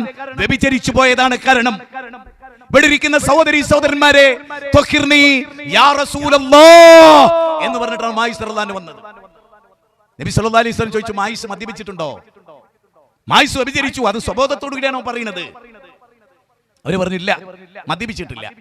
വീണ്ടും റസൂലുള്ളാഹി ചോദിച്ചു, മായിസേ നമസ്കരിച്ചിട്ടില്ലേ? നമസ്കരിച്ചാൽ തിന്മ ഉണ്ടാവില്ല. യഥാർത്ഥ നിസ്കാരാണോ? തിന്മ ഉണ്ടാവില്ല. കാരണം 29 അധ്യായം സൂറത്ത് അൻകബൂത്ത് 45 വചനം. ഇന്ന സ്വലാത്ത തൻഹാ അനിൽ ഫഹ്ശാഇ വൽ മുൻകർ. വെറുക്കപ്പെട്ട നീചമായ കാര്യത്തിൽ നിന്ന് നമസ്കാരം മനുഷ്യനെ സ്ഫുടം ചെയ്യുന്നു. കുട്ടിക്കാലത്ത് എന്റെ മക്കളെ നിസ്കരിപ്പിച്ചോ? രക്ഷപ്പെടും, ഉറപ്പിച്ചോ? മോളും മോനും നമ്മുടെ കൂടെ നിസ്കരിക്കുന്നുണ്ടോ? ഉമ്മമാരെ, നിങ്ങളുടെ തൊട്ട് കൂടെ നിന്ന് നിങ്ങളുടെ മോള് നിസ്കരിക്കുന്നുണ്ടോ? 7-ാം വയസ്സിൽ മകനെ കയ്യും പിടിച്ച് പള്ളിയിലേക്ക് കൊണ്ടുപോയോ? എങ്കിൽ നാട് നന്നാകും. ഇല്ലെങ്കിൽ നന്നാവില്ല. നമ്മുടെ നാട്ടുകാര് ഓരൊക്കെ അങ്ങനല്ല. നമ്മൾ അല്ലാത്ത എന്താ ഈ പ്രസംഗത്തിന്റെ കണ്ടന്റ്? സൂറത്ത് തഹ്രീം 66 അധ്യായം 6 വചനം. അതിൽ പറയുന്നത് എന്തറിയോ? എന്തായാലും പറയുന്നത്, അതിൽ പറയുന്നത് സ്വന്തത്തെ നരകത്തുനിന്ന് കാത്തോളണം. കുടുംബത്തെ, ഭാര്യയുടെ വേഷം എന്താണ്, വസ്ത്രം എന്താണ്? ഇവിടെ തുണി എടുക്കാത്തതിന്റെ പേരിൽ ആർക്കും പരാതിയില്ല. ഞാൻ സോഷ്യൽ മീഡിയയിൽ ഒരു മുസ്ലിം വലിയ കുടിയണ്ടറാണ് അത്രേ, ഏത് ജില്ലയാണെന്നൊന്നും ഞാൻ പറയില്ല. അയാൾക്ക് ഏറ്റവും വലിയ പരിഭവം സ്ത്രീകൾ പർദ്ദയിടുന്നതാണ്. അയാളമ്മ ഇട്ടിട്ടല്ല, അയാളമ്മ പാവാട എടുക്കാത്ത കാലം ഉണ്ടായിരുന്നു അല്ലേ? പാവാട എടുക്കാത്ത കാലം ഉണ്ടായിരുന്നു. അവിടെ കാച്ചിത്തുണി എടുത്ത കാലം ഉണ്ടായിരുന്നു. അതെന്താ അയാൾ പറയാത്ത? നാട്ടിൽ ഓരോ നന്മ ഉണ്ടാകാൻ മുമ്പില്ല എന്നുള്ളതുകൊണ്ടാണോ ഒരു നന്മ തിരസ്കരിക്കേണ്ടത്? ആണോ? വലിയ ബുദ്ധിജീവി ആളുകളെ കയ്യടി കിട്ടുക. എന്തിന്? PMA ഗഫൂർ എന്ന് പറഞ്ഞൊരു ചങ്ങായിണ്ട്. എല്ലാവർക്കും ഓനെ ഇഷ്ട. എന്താ ഇഷ്ടം? എല്ലാവർക്കും ഇഷ്ടപ്പെട്ടതേ പറയൂ. ഓലെ തിന്മക്കൊന്ന് സപ്പോർട്ട് ഉണ്ടായി കൊടുക്കും. ഓന്റെ പ്രസംഗത്തിലൊരു പ്രസംഗ, കല്യാണം ഒന്നും ഇപ്പൊ കഴിക്കണ്ടെന്ന് പെൺകുട്ടികളോടെ. ഒരു മതത്തിന്റെ പേരിൽ നിലന്നോനാ, ഒരു മതത്തിന്റെ പ്രസിദ്ധീകരണാലയത്തിൽ പുസ്തകം ഇറക്കുന്നോനാ. ഓന്റെ അപജയം എവിടെയാ? ചിന്തിക്കണം. എല്ലാ തോന്നിയാസത്തിനും പച്ചക്കൊടികൾ വിധി എന്നൊന്നുണ്ടോ നാം പറയും ചോദ്യം. അപ്പൊ ആളുകൾക്ക് പഠിപ്പിക്കേണ്ടതല്ല പഠിപ്പിക്കുന്നത്. കരിഞ്ചന്ത നടത്തുന്ന മതത്തിന്റെ പേര്. മനുഷ്യർ നന്നാകണോ? എളുപ്പമാണ്. മനുഷ്യനെ സൃഷ്ടിച്ച പടച്ചോന്റെ വചനം ചൊല്ലി കൊടുത്താൽ മതി. ലോകത്തിലെ എല്ലാ പുസ്തകവും വായിക്കും, ഖുർആൻ വായിക്കൂല. ഞാൻ പറഞ്ഞ കക്ഷികളൊക്കെ എത്ര ആയത്തോതും എത്ര ഹദീസോതും? 100 യൂറോപ്യന്റെ പുസ്തകം ധരിക്കുന്നതിനിടയിൽ ഒരായത്ത്. അല്ല പറയുന്നതോ? അല്ല പറയുന്ന ഈമാൻ ഉണ്ടാക്കാനുള്ള മാനദണ്ഡം എന്താ അറിയോ? ഈ ഇരിക്കുന്ന നിങ്ങൾ നന്നാകണം, ഞാൻ നന്നാകണം. അതിനെന്താ വഴി?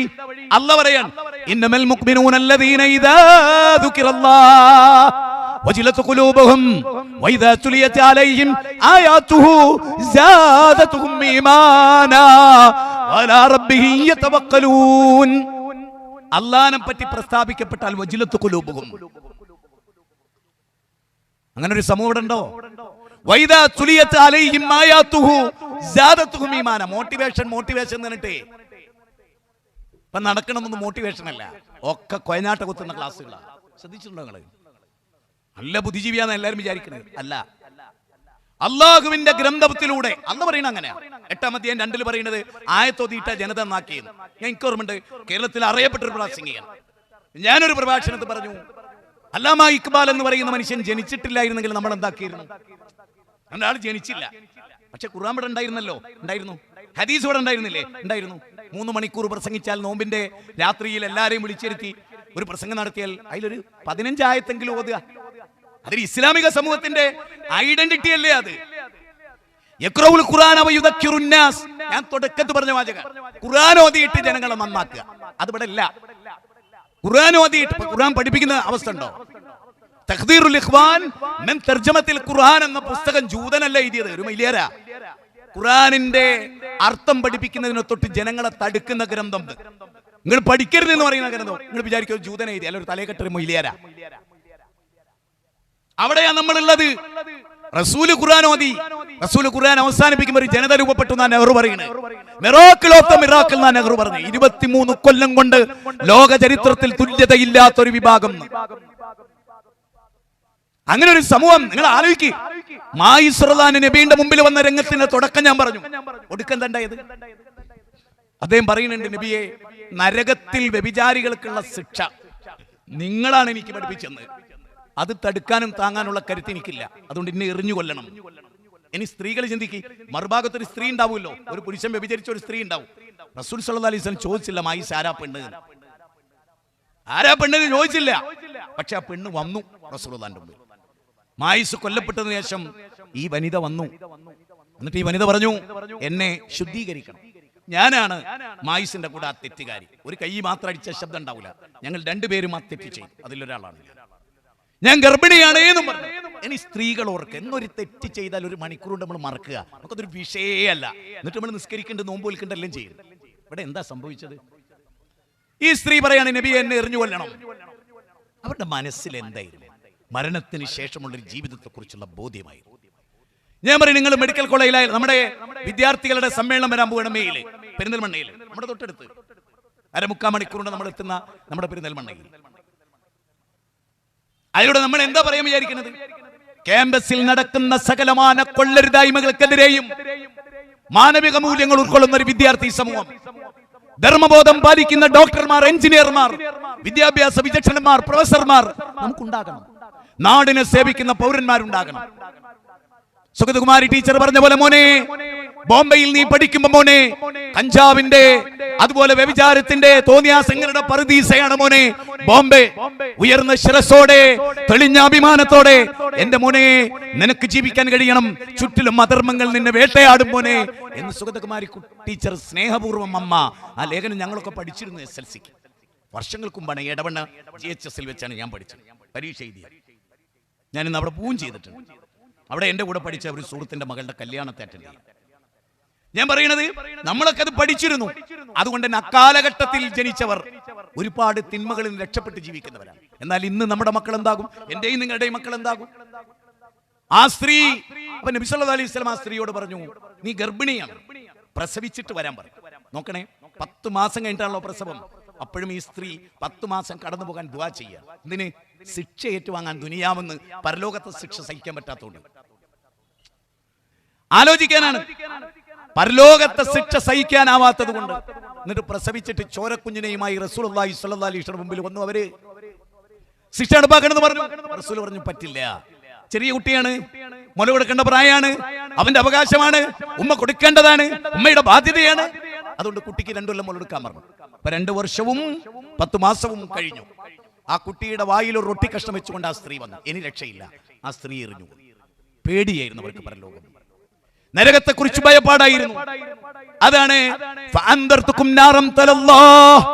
എന്നായത്തോതിയിട്ട് ഉമർ ബിൻ അബ്ദുൽ അസീസ് മിഹ്റാബിൽ ബോധം കെട്ട് വീണു.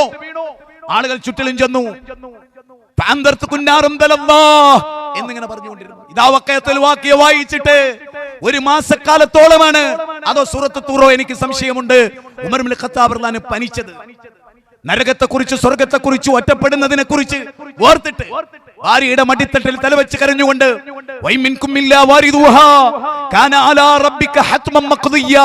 എന്ന ആയത്ത് കേട്ട് സ്വഹാബി വിങ്ങിപ്പൊട്ടി കരഞ്ഞു. അത് കണ്ട് ഭാര്യ കരഞ്ഞപ്പോൾ അദ്ദേഹം ചോദിച്ചു, എന്തിനാ നീ കരഞ്ഞത്? നിങ്ങൾ എനിക്ക് പ്രിയപ്പെട്ടവനാണ്, നിങ്ങൾ കരഞ്ഞപ്പോ ഞാൻ കരഞ്ഞതേ നരകത്തിന്റെ വക്കിൽ ഒറ്റക്ക് വരുന്നതിനെ കുറിച്ച് ഓർത്ത് കരയുകയായിരുന്നു. ഒറ്റക്ക് അവിടെ വരിക. ലൂത്ത് നബിയുടെയും നൂഹ് നബിയുടെയും ഭാര്യമാർ അവർ നരകത്തിൽ കടക്കാൻ ആജ്ഞാപിക്കപ്പെടും. എന്ന് പറഞ്ഞ ഫിറൗനിന്റെ ഭാര്യ 66 അധ്യായം 10, 11, 12 വാചകങ്ങൾ വായിക്ക്. അവിടെ പതിവ്രതകളായ സ്ത്രീകളെ കുറിച്ചും പ്രവാചകന്മാരുടെ ഭാര്യമാരായിട്ടും നരകത്ത് പോയതിനെ കുറിച്ചും പറയുന്നുണ്ട്.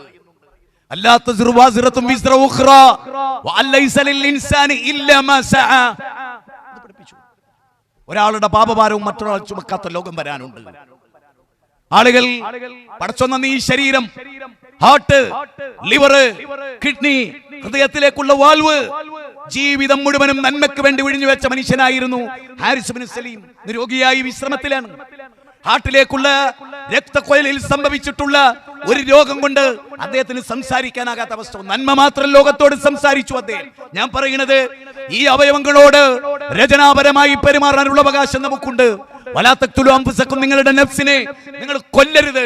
കഞ്ചാവ് കൊണ്ട് നടക്കുന്നതാ, പെത്തഡിൻ കൊണ്ടുണ്ടാകുന്നതാ, മദ്യപാനം കൊണ്ടുണ്ടാകുന്നതാ, അമിതഭോജനം കൊണ്ടുണ്ടാകുന്നതാ, പെപ്സി കഴിക്കുന്നതിൽ ഉണ്ടാകുന്നതാ, കോള കുടിക്കുന്നതിൽ ഉണ്ടാകുന്നതാ. കഴിഞ്ഞ ദിവസം ഒരു പെൺകുട്ടി മരിച്ചു, മുസ്ലിം പെൺകുട്ടി. കാരണം അവിടെ ചുണ്ടിൽ നിരന്തരമായവൾ ലിപ്സ്റ്റിക് ഇട്ടു. തീർന്നില്ല. വളരെ വളരെ ശ്രദ്ധിക്കേണ്ട കാര്യമാണ്. രണ്ടാമത്തേത് ലേസ്. അത് മാത്രമായിരുന്നു ആ കുട്ടി തിന്നുക. പ്രായപൂർത്തിയെത്തിയ ഒരു പെൺകുട്ടി 5ഉം 10ഉം ലേസാണ് തിന്നുക ഡെയിലി. ആ കുട്ടിയുടെ വയറിലെ ആന്തരിക അവയവങ്ങൾ കംപ്ലീറ്റ് പ്ലാസ്റ്റിക് പോലെ ആയിപ്പോയിരുന്നു. الذين يتبعون الرسول النبي الأمي الذي يجدونه مكتوبا عندهم في التوراة والإنجيل يأمرهم بالمعروف وينهاهم عن المنكر ويحل لهم الطيبات ويحرم عليهم الخبائث ويضع عنهم إصرهم والأغلال التي كانت عليهم فالذين آمنوا به وعزروه ونصروه واتبعوا النور الذي أنزل معه. ആയത്ത് പറയുന്നതോ, തൗറാത്തിലും ഇഞ്ചീലിലും പേര് പറയപ്പെട്ട ഒരു പ്രവാചകൻ. അദ്ദേഹം എല്ലാ ഹലാലും അനുവദിച്ചു, എല്ലാ ഹറാമും നിഷേധിച്ചു. എന്നിട്ട് അടുത്ത വാചകം അറിയോ, യുഹില്ലു ലഹുമുത് തയ്യിബ. പെപ്സി ഒന്നും ജീവിതത്തിൽ കുടിക്കരുത് മക്കളെ. ഈ ചായം തേച്ച എന്തൊക്കെ ചിക്കനാണ്. ഒരു ഹോട്ടലിൽ കയറി ചിക്കൻ കടായി, നമ്മൾ കടായിട്ട് തിന്നുന്ന പരിപാടി എനിക്കില്ല. ചിക്കൻ പൈസ തന്ന് തിന്ന ചിക്കൻ കടായി, ചിക്കൻ 65 എന്തൊക്കെ പറ്റും. അത് മാത്രം തിന്നാലേ നമ്മളെ കുട്ടിക്ക്. എന്നിട്ട് ഒരു പെപ്സിയും കൂടെയും കൂടി കുടിച്ചാൽ മോനെ ജി എന്നേക്കായിട്ട് നശിച്ച് കേട്ടോ. ഞാൻ ജീവിതത്തിലേക്കും പെപ്സിയും കോളയും കുടിച്ചില്ല. നിർണ്ണയിനർത്ഥം കള്ളുടിച്ചാൽ എന്താ ഉണ്ടാവുന്നത്? ശരീരം കേടരും, മനസ്സ് കേടരും. കോള കുടിച്ചാലോ ശരീരം കേടരും, മനസ്സ് കേടുന്നുള്ളൊന്നുമില്ല, അതിനുള്ള അവസ്ഥ അതിനില്ല. പക്ഷെ കിഡ്നി കേടരും. വലാത്തഖ്തുലു അൻഫുസക്കും. ഇസ്ലാം എന്ത് വിലക്കിയിട്ടുണ്ടോ? ഇസ്ലാം കോള ഹറാമാണെന്ന് ഖുർആനിൽ എവിടെയില്ല, ഹദീസിൽ എവിടെയില്ല. പക്ഷെ ഖുർആൻ വായിക്കുന്നവൻ അറിയാം അതെന്താണ്. എന്തെല്ലാം ഭക്ഷണങ്ങൾ ഉപേക്ഷിക്കേണ്ടതുണ്ട് എന്നറിയങ്ങൾ. ഇന്ന് നമ്മൾ കഴിക്കുന്ന എന്തൊക്കെ ഭക്ഷണം നമുക്ക് ഉപേക്ഷിക്കേണ്ടതാണ്. കാരണം ഹലാലാവണം, തൊയ്യിബാകണം. ചെറിയ കാര്യമൊന്നുമല്ല ഒരു വിശ്വാസിക്ക്. അതുകൊണ്ടാണ് സത്യവിശ്വാസിക്ക് ദുനിയാവ് ജയില. ഇന്നതൊക്കെ തിന്ന അന്നതൊന്നും തിന്നൂടാ. അത് പാടില്ല. ഞാൻ രണ്ടാമത്തെ തവണയാണ് ഈ ആയത്ത് ഉദ്ധരിക്കുന്നത്. സത്യമായും ഏറ്റവും വെറുപ്പുള്ള കാര്യമാണ് അമിതമായി തിന്നുക എന്നുള്ളത്. ഇന്ന് ഇപ്പോ ഒരു ഉസ്താദിന്റെ പ്രസ്താവന സോഷ്യൽ മീഡിയയിൽ കോളുകൾക്ക് ഉണ്ടാക്കിയല്ലോ. എന്താ, വ്യായാമം ചെയ്യുന്ന ആണും പെണ്ണും ആണ് സബ്ജക്ട്. വ്യായാമം ചെയ്യുന്നതിനെതിരല്ല അദ്ദേഹം. ആ വാചകത്തിൽ എവിടെ അതില്ല. പിന്നെ എന്താ ഉള്ളത്? ആണും പെണ്ണും ഇഖ്തിലാത്ത്, ഇടകലരുക. അതിനെപ്പറ്റിയാണ് ഉസ്താദ് പറയുന്നത്. ഉസ്താദ് മാത്രമല്ല ഞങ്ങളൊക്കെ പറയുന്നത്. ആരും അദ്ദേഹത്തെ പിടിച്ച് പൊങ്കാലിടണ്ട. ആ കാര്യത്തിൽ ഞങ്ങളൊക്കെ അദ്ദേഹത്തിന്റെ കൂടെ. എന്തുകൊണ്ടാ സ്ത്രീകളെന്ന് ഇതുപോലത്തെ മൈതാനത്ത് വന്നിട്ട് ഇങ്ങനെയൊക്കെ ആക്കേണ്ടി എന്നറിയോ? അമ്മിക്മലി അരക്കിൽ നിങ്ങൾ നിന്നോണ്ടാ, വേറൊന്നുമില്ല. ഞങ്ങൾക്കുള്ള അറ്റാക്ക് നിങ്ങൾക്കില്ലായിരുന്നു. നിങ്ങൾക്ക് ഉണ്ടായതൊന്നുണ്ടറിയോ? ഞങ്ങളുടെ കാലത്തൊക്കെ എൻ്റെ അമ്മ ഇന്നെ വരെ പഠിപ്പിച്ചിരുന്ന 2 ഒലക്കെട്ടിടിക്കുക. ഞാനിപ്പോഴും ഇടിക്കും. വരലിൽ 2 ഒലക്കെട്ടിട്ടിടിക്കുക. എന്തൊരു രസമായിരുന്നു, എന്തൊരു താളമായിരുന്നു അതിന്. അമ്മിമേൽ അരച്ചിട്ട് നല്ല കറി ഉണ്ടാക്കുക. അതിൻ്റെ ഒക്കെ ഒരു ടേസ്റ്റ് വരെ ചട്ടിയിലൊക്കെ ഉണ്ടാക്കുക. അലക്കൽ മിഷനാന്ന്. അലക്കൽ മിഷൻ മാത്രമല്ല, ഞാൻ നല്ലൊരു വീട്ടിൽ പോയി. അത് ഞാനവിടെ ഒരു റൗണ്ടിലൊരു സാധനം ഇങ്ങനെ പ്ലഗിൽ കുത്തി വെച്ചേക്ക്. എനിക്കിതെന്താ സാധനം അറിയാം. അപ്പോഴാ പറയുന്നത് ഇത് വൃത്തിയാക്കുന്ന കമ്പ്യൂട്ടർ നിയന്ത്രണത്തിലുള്ള സാധനമാണ്. ആ മൂപ്പര് അവിടെ ചെന്ന വീട് മുഴുവൻ മൂപ്പര് വൃത്തിയാ. നമ്മളിപ്പം വീട്ടിൽ നിന്ന് പുറത്തു പോകുക സ്ത്രീ ജോലിക്ക്. ഉള്ളതവിടെ സ്വിച്ച് ഇട്ട് വെച്ചാൽ അവൾ വരുമ്പോഴേക്ക് വീട് കംപ്ലീറ്റ് തൂത്തുവാരി ക്ലീനാക്കി മൂപ്പര് പ്ലഗ് പോയി സ്വയം കയറി കുത്തിരുന്നോളൂ ആ സാധനം. അതുകൊണ്ട് ഞാൻ പറയാ, നിങ്ങൾക്ക് വ്യായാമം ചെയ്യേണ്ടി വന്നത് നിങ്ങൾ അധ്വാനിക്കാത്തതുകൊണ്ടാണ്. പണ്ടെങ്ങനെയായിരുന്നു അലക്കുക. അങ്ങനെ കൈ ഉയർത്തുന്നില്ല, അതുകൊണ്ട് കൈപ്പല പൊന്തിക്കാൻ പറ്റുന്നില്ലല്ലോ. എന്താ പൊന്താത്ത്? ഇത് പൊന്തിച്ച് ഒരു പണിയും ചെയ്യുന്നില്ല. ഇതുകൊണ്ട് ആകെ ചെയ്യുന്നെന്തറിയോ? കണ്ടോളിട്ടോ, സ്റ്റെപ്പ് എടുക്കുക, കട്ടില് കിടന്നിട്ട് ഇങ്ങോട്ട് തിരിഞ്ഞിട്ട് പിന്നെ കുറെ എങ്ങനെ കിടന്നു നോക്കി, പിന്നെ എങ്ങനെ പിടിച്ചു നോക്കി. അതിന്റെ വേദന ഞങ്ങൾക്ക് വിടാം, വേറൊന്നുമില്ല. പിന്നെ ഇന്ന് വേറൊന്നും കൂടി ഉണ്ട്. ഇത് ഫുൾ ടൈം ഇങ്ങനെ ഇത് കണ്ടിട്ടല്ലേ കുട്ടി പറയുന്നു, എന്താ അമ്മ എന്താ കാണുന്നത്, ഇങ്ങോട്ട് അടിക്കാൻ കുറച്ച് കാണട്ടെ. ആ കുട്ടീനോട് ഞാൻ പ്രസംഗം കേൾക്കുന്നൊന്നും പറഞ്ഞിട്ട് കാര്യമല്ല. കുട്ടീൻ്റെ മുന്നിൽ കാണാക്കണം. നല്ലതാണെങ്കിൽ ചീത്തയാണ്. ഭർത്താവ് പ്രബോധകനാണ്, സംഘടനയുടെ ആളാണ്. നാം വീട്ടിൽ വന്നിട്ട് 11 മണിക്ക് ഭാര്യന്റെ അടുത്തെത്തിയ പിന്നെ മൊബൈൽ കാണാൻ പോവോ? കാണാൻ പാടില്ല. എന്നാ നല്ലതുപോലെ കാണാൻ പാടില്ല. എന്താ? ഓളെ കൂടെ ചെലവഴിക്കേണ്ട സമയം അത്. അല്ലെങ്കിൽ കുറ്റം കിട്ടും. ഓളെ നിങ്ങളെ കാത്തിക്കാണ്. ഓളെടുത്തൊരുങ്ങി വന്നത് എന്തിനാണ്?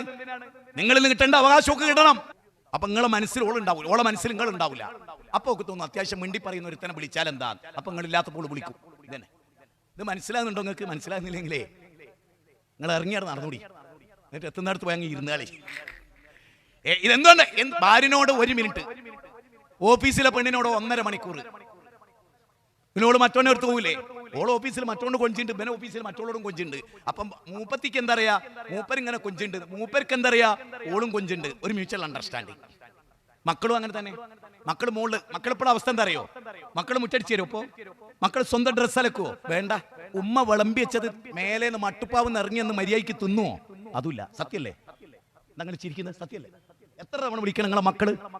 ദീനില്ല നിങ്ങളെ മക്കൾ നിസ്കരിക്കുന്നൊക്കെ ഉണ്ട്, പക്ഷെ നിങ്ങളെ മക്കൾ മര്യാദയ്ക്ക് ഭക്ഷണം കഴിക്കണ്ടോ? നേരത്തിന് ഭക്ഷണം കഴിക്കണ്ടോ? നിങ്ങൾ വിളമ്പി വെച്ച് തിന്ന് തരാനെങ്കിലും അവർക്ക് കഴിയുന്നുണ്ടോ? പണ്ടെങ്ങനെയായിരുന്നു? മക്കളുണ്ടാവും, തക്കാളി മുറിക്കാൻ മോളുണ്ടാവും, വെണ്ടരിയ മോളുണ്ടാവും, പയറ് കട്ടിയ മോളുണ്ടാവും, തേങ്ങ തരണ്ട മോളുണ്ടാവും. ആരെങ്കിലും ഉണ്ടോ? ഉണ്ടോ? മുറ്റത്തിന്റെ ചുറ്റിലുള്ള പുല്ല് പറിക്കുന്ന ഒരു കാലം ഉണ്ടായിരുന്നു മക്കൾക്ക്. എന്നതുണ്ടോ?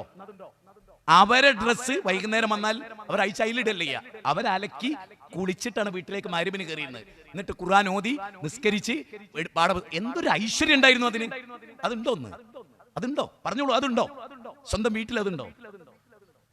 അതില്ലെങ്കിൽ എങ്ങനെ? വീട്ടിലെ മക്കൾ കയറി വരുമ്പോ ഉമ്മന്നല്ല. ഞാൻ എന്റെ ഭാര്യനോടൊക്കെ പറയണ എന്താ അറിയോ? ഒരുപാട് പഠിച്ച കുട്ടിയായിരുന്നോള്. നിങ്ങൾ കോളേജ് പറഞ്ഞേക്കോ പഠിപ്പിക്കാനേ. ഞാൻ പറഞ്ഞു എന്റെ വീട്ടിലെ കോളേജിലെ ലെക്ചറായിക്ക് ഒരുപാട് കുട്ടികളെ പ്രസവിച്ചോ. 11 മക്കളുടെ 5 ആൺകുട്ടികളുണ്ട്, 6 പെൺകുട്ടികളുണ്ട്. ഓല് നോക്കിക്കോട്ടെ, പഠിപ്പിച്ചോട്ടെ. ഓല് പഠിപ്പിക്കുന്നുണ്ട്, ഞാനും പഠിപ്പിക്കുന്നുണ്ട്. ഒരാൾ ദീനും പഠിപ്പിക്കുന്നു, ഒരാൾ ദുനിയാവും പഠിപ്പിക്കുന്നു. റബ്ബനാ ആതിനാ ഫിദ്ദുനിയ അതോട് പഠിപ്പിക്കുന്നു. ആഖിറത്തോ അത് വാപ്പയും പഠിപ്പിക്കുന്നു. തിരിച്ചു ആകാം. അതില്ലെന്ന് വീട്ടില് മക്കൾ വരുമ്പോ ഉമ്മമാരില്ല, അപ്പമാരില്ല. ഈ പി ഉഷയുടെ ചില ടീച്ചേഴ്സ് വന്നിട്ട് പറഞ്ഞു കുട്ടികളെ വീട് വിട്ടിട്ട് സ്കൂൾ വിട്ടിട്ട് വീട്ടിൽ പോകുന്നില്ല. പെൺകുട്ടികള് 4 മണിക്ക് സ്കൂൾ വിട്ടാ വൈകുന്നേരം 7 മണി വരെ സ്കൂളിന്റെ പരിസരത്തും അവിടുത്തെ കൂൾബാറിലും കയറിയിരുന്ന് വേറെ തിന്മയൊന്നും അവർ ചെയ്യില്ല, പക്ഷെ വീട്ടിൽ പോകില്ല. അപ്പൊ ഈ വിഷയം ഈ കുട്ടികളെ വിളിച്ചിട്ട് ചോദിച്ചു, എന്താ മക്കളെ നിങ്ങൾ പെൺകുട്ടികളെ നിങ്ങൾ എന്താ പോകാത്ത? അപ്പൊ അവർ പറഞ്ഞു ഞങ്ങൾ പോകാത്ത പേടിച്ചിട്ടാ, വീട്ടിലേക്ക് പോകാൻ പറ്റില്ല. എന്താ? അച്ഛനും അമ്മയും ജോലിക്ക് പോയതാ. അമ്മ 7 മണിക്കാ വരിക, അച്ഛൻ 9 മണിക്കാ വരിക. അപ്പൊ ഞങ്ങൾ ഒറ്റക്ക വീട്ടിൽ നിന്നിട്ട് പരിസരത്തുള്ള ചില ചെക്കന്മാര് ആദ്യമൊക്കെ കോണീൻ്റെ അടുത്തൊക്കെ വന്ന് ഹായ് എന്നൊക്കെ പറഞ്ഞിട്ട് പോകും. പിന്നെ ഒരു ചോക്ലേറ്റ് ഒക്കെ ആയിട്ടാണ് വരുന്നത്, പിന്നെ പൊരന്റെ ഉള്ളോട്ടാ കയറുന്നത്. അതുകൊണ്ട് വീട്ടിലെ അമ്മല്ല, അച്ഛനില്ല, അതവർക്കറിയാം. അതുകൊണ്ട് അങ്ങോട്ട് പോകാൻ പറ്റില്ല.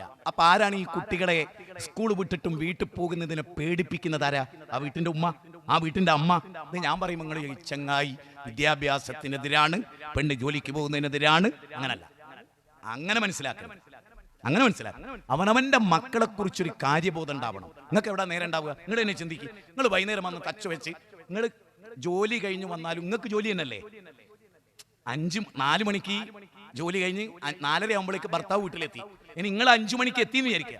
നിങ്ങൾ 5 മണിക്ക് എത്തിയ പിന്നെ നിങ്ങളുടെ പരിപാടി ഒന്ന് കുളിച്ച് ഡ്രസ്സ് മാറ്റി കിച്ചണിൽ കയറി അന്ന് വൈകുന്നേരം മുതൽ രാവിലെ മുതലുള്ളൊക്കെ എടുത്തു വെച്ച് ഒക്കെ മടക്കി വെച്ച് ഡ്രസ്സൊക്കെ മടക്കി വെച്ച് ഭർത്താവിന്റെ അയൺ ചെയ്ത് എല്ലാം എടുത്തു വെച്ച് കുട്ടികളെ യൂണിഫോം ഒക്കെ ശരിയാക്കി ഭക്ഷണം വെച്ച് നിങ്ങൾ കിടക്കുന്നത് 12:30 കിടന്നിട്ട് നിങ്ങൾക്ക് ഭർത്താവിനോടൊന്ന് മിണ്ടാൻ പോലും നിങ്ങൾക്ക് മാനസികമായി കഴിയുന്നില്ല.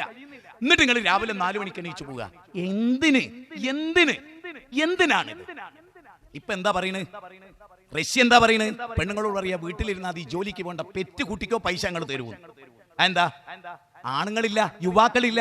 ചൈനയിൽ യുവാക്കളില്ല, ജപ്പാനിൽ യുവാക്കളില്ല, റഷ്യയിൽ യുവാക്കളില്ല, പ്രായം ചെന്നവരാണുള്ളത്. എന്താ? പെണ്ണുങ്ങളൊക്കെ ജോലിക്ക് പോയി, യുവാക്കളും. ഞാൻ കുറച്ച് ഉദ്ധരണികളൊക്കെ കൊണ്ടുവരുന്നു, പക്ഷേ സമയത്തിന്റെ ഒരു കുറവിന് എനിക്ക് നല്ല പേടിയുണ്ട്. ഒരുപാട് നോട്ടായിട്ടാണ് ഞാൻ വന്നത്. പക്ഷെ ഒരു കാര്യങ്ങൾ ഓർക്കുക, സ്വന്തം വീട്ടിലേക്ക് ഇന്ന് മടങ്ങിയിട്ട് കൃത്യമായിട്ട് ഇരുന്നിട്ട് ഒരു റീഡിംഗ് നടത്തി നോക്ക്. സ്വന്തം മക്കൾക്ക് ഖുർആൻ പഠിപ്പിക്കാനുള്ള സംവിധാനം ഉണ്ടാക്കിയിട്ടുണ്ടോ? ഹദീസ് മക്കളെ പഠിപ്പിച്ചിട്ടുണ്ടോ? ഒരു നല്ല ക്ലാസ്സിന് കയ്യും പിടിച്ച് കൊണ്ടുപോയിട്ടുണ്ടോ? ഞാൻ ഒരു കാര്യം പറയാം, കുട്ടികളുടെ സ്കൂളിൽ ഞാനൊക്കെ നിരന്തരമായി പോകും, പേടിച്ചിട്ടാ. സ്നേഹം മാത്രമല്ല, പേടിച്ചിട്ട് നിരന്തരമായി പോവുക. എന്നിട്ട് ചോദിക്കും, മക്കളെ മോളെ, ഞാൻ എൻ്റെ മക്കളോട് ചോദിച്ചു, മോളെ ആരാ നിങ്ങളെ കൂട്ടുകാരുണ്ടോ? നിങ്ങൾക്ക് ആൺകുട്ടികളുണ്ടോ കൂട്ടുകാർ? ആരാ അത്? ഒന്ന് കാണിച്ചുണ്ടാ. വീട്ടിൽ വരാൻ പറയും. വെക്കേഷനിൽ കുട്ടികളോടൊക്കെ വീട്ടിൽ വരാൻ പറയും. നിങ്ങളെ കൂട്ടുകാർ ആ കുട്ടികൾ വരുന്നത് കണ്ടറിയാം നമ്മുടെ മക്കൾ നന്നാകോ കേടുവരുമോ. ആ കുട്ടികളുടെ ഡ്രസ് കോഡ് കണ്ടറിയാം നമ്മളെ കുട്ടിക്ക് പറ്റിയ കൂട്ടുകാരിയാണോ. പരലോകത്തെ ഏറ്റവും വലിയ വിലാപം എന്താ? വയൗമ യഉദ്ദുല്ലാലിമു അലാ യദൈഹി യഖൂലു യാ ലൈതനി ഇത്തഖദതു മഅ റസൂലി സബീലാ യാ വൈലതാ ലൈതനി ലമ്മ ഇത്തഖദു ഫുലാനൻ ഖലീലാ. അക്രമികൾ കൈകടിക്കുന്ന ദിവസം നമ്മുടെ വിലാപം എന്താ? ചീത്ത കൂട്ടുകെട്ടായിരുന്നു എനിക്ക്, ചീത്ത കൂട്ടുകെട്ടായിരുന്നു. എന്റെ മൂത്ത മോള് കല്യാണം കഴിഞ്ഞു. ഇന്നലെ അവള് വന്ന അവളെ കൂട്ടുകാരത്തിന്റെ വീട്ടിൽ കല്യാണത്തിന് അവളെ ഇന്റിമേറ്റ് ഫ്രണ്ട് ഞങ്ങളുടെ തൊട്ടടുത്ത് തന്നെ അവിടെ പോയി. അപ്പൊ ഞാൻ പറഞ്ഞു കൊയിലാണ്ടിന്ന് ക്ലാസ് കഴിഞ്ഞിട്ട് ഉപ്പ തൊട്ടടുത്ത് ഞങ്ങളുടെ വീടിന്റെ അടുത്ത് നിന്ന് 1.5 കിലോമീറ്റർ അവിടെ വന്നിട്ട് വാപ്പി അവിടെ വന്നിട്ട് നോക്കും കുട്ടികൾ ആരാ ഉള്ളത്, എന്താണ്, എന്തിനാത്. നമ്മുടെ മക്കളെ ശ്രദ്ധിക്കുന്നു എന്ന് അവർക്ക് തോന്നുകയും നമ്മുടെ മക്കൾ നമുക്ക് പ്രധാനമാണ്, അവരുടെ നാശം നമ്മൾ കൊതിക്കുന്നില്ലെന്ന് മക്കൾക്ക് തോന്നുകയും ചെയ്താലല്ലാതെ. നിങ്ങൾ ആലോചിച്ചോ. ഞാൻ നിങ്ങൾക്ക് 1-2 വാചകങ്ങൾ പെട്ടെന്ന് കേൾപ്പിച്ചു തരാം. 1-2 വാചകങ്ങൾ. അതിൽ ഏറ്റവും പ്രശ്നം എന്താണ് നമ്മൾ ചിന്തിക്കാൻ വേണ്ടി പറയാണ്. അതിൽ ഏറ്റവും പ്രധാനം ഇബ്രാഹിം നബി മക്കളെ വിളിച്ചെടുത്തിട്ട് ചോദിക്കും, മക്കളെ അള്ളാന്റെ ദീനാണോ അതല്ലാത്ത ലിബറലിസമാണോ വലുത്, ബൗദ്ധൈവത്വമാണോ വലുത്, ഭൗതികതയാണോ വലുത്? സൂറത്ത് ബഖറ 132, സൂറത്ത് ബഖറയിൽ 133 എന്താ? അം കുൻതും ശുഹദാ ഇദ ഹദറ യാഖൂബൽ മൗത്ത്. യാക്കൂബ് നബിക്ക് മരണാസനായപ്പോൾ മക്കളൊക്കെ വിളിച്ചിട്ട് ചോദിക്കും, നിങ്ങൾക്ക് തൗഹീദ് ഉണ്ടാവോ? ചോദ്യാണ്. യാ ബുനയ്യ, എന്റെ മോനെ, അഖിമിസ്സലാ. ഇത് പറയുന്ന എത്ര ബാപ്പാരുണ്ട്? നമ്മളിപ്പോ നമ്മുടെ കുട്ടീനെ നന്നാക്കാൻ വേണ്ടി ആരിസ് ഖാന്റെ അടുത്തുണ്ടോ, ജൗഹർ മനോഹറിന്റെ അടുത്തുണ്ടോ? ഒരു ബാപ്പാക്ക് അവസ്ഥ ഉണ്ടായി എന്ന് പറഞ്ഞാൽ അതിന്റെ അർത്ഥം എന്താ അറിയോ? അയാൾ ശരിക്കും യോഗ്യനല്ല. ഞാൻ ആരിസ് സലീമിന്റെ അടുത്ത് എന്റെ മോളെ കൊണ്ടുപോവുക, അതിന്റെ അർത്ഥം എനിക്ക് മോളെ അടുത്ത് വോയിസ് ഇല്ലാന്ന്. യാ ബുനയ്യ, എന്റെ മോനെ, അഖിമിസ്സലാ വഅംറു ബിൽ മഅറൂഫ്. മോനെ നന്മ കൽപ്പിക്കണേ, തിന്മ വിരോധിക്കണേ മോനെ, 5 നേരം നിസ്കരിക്കണേ മോനെ, ആളുകളുടെ നേരെ മുഖം കോട്ടല്ലേ മോനെ, അഹങ്കാരം നടിക്കല്ലേ മോനെ, മാതാപിതാക്കളോടുള്ള ഇണക്കമുണ്ടാകണേ മോനെ.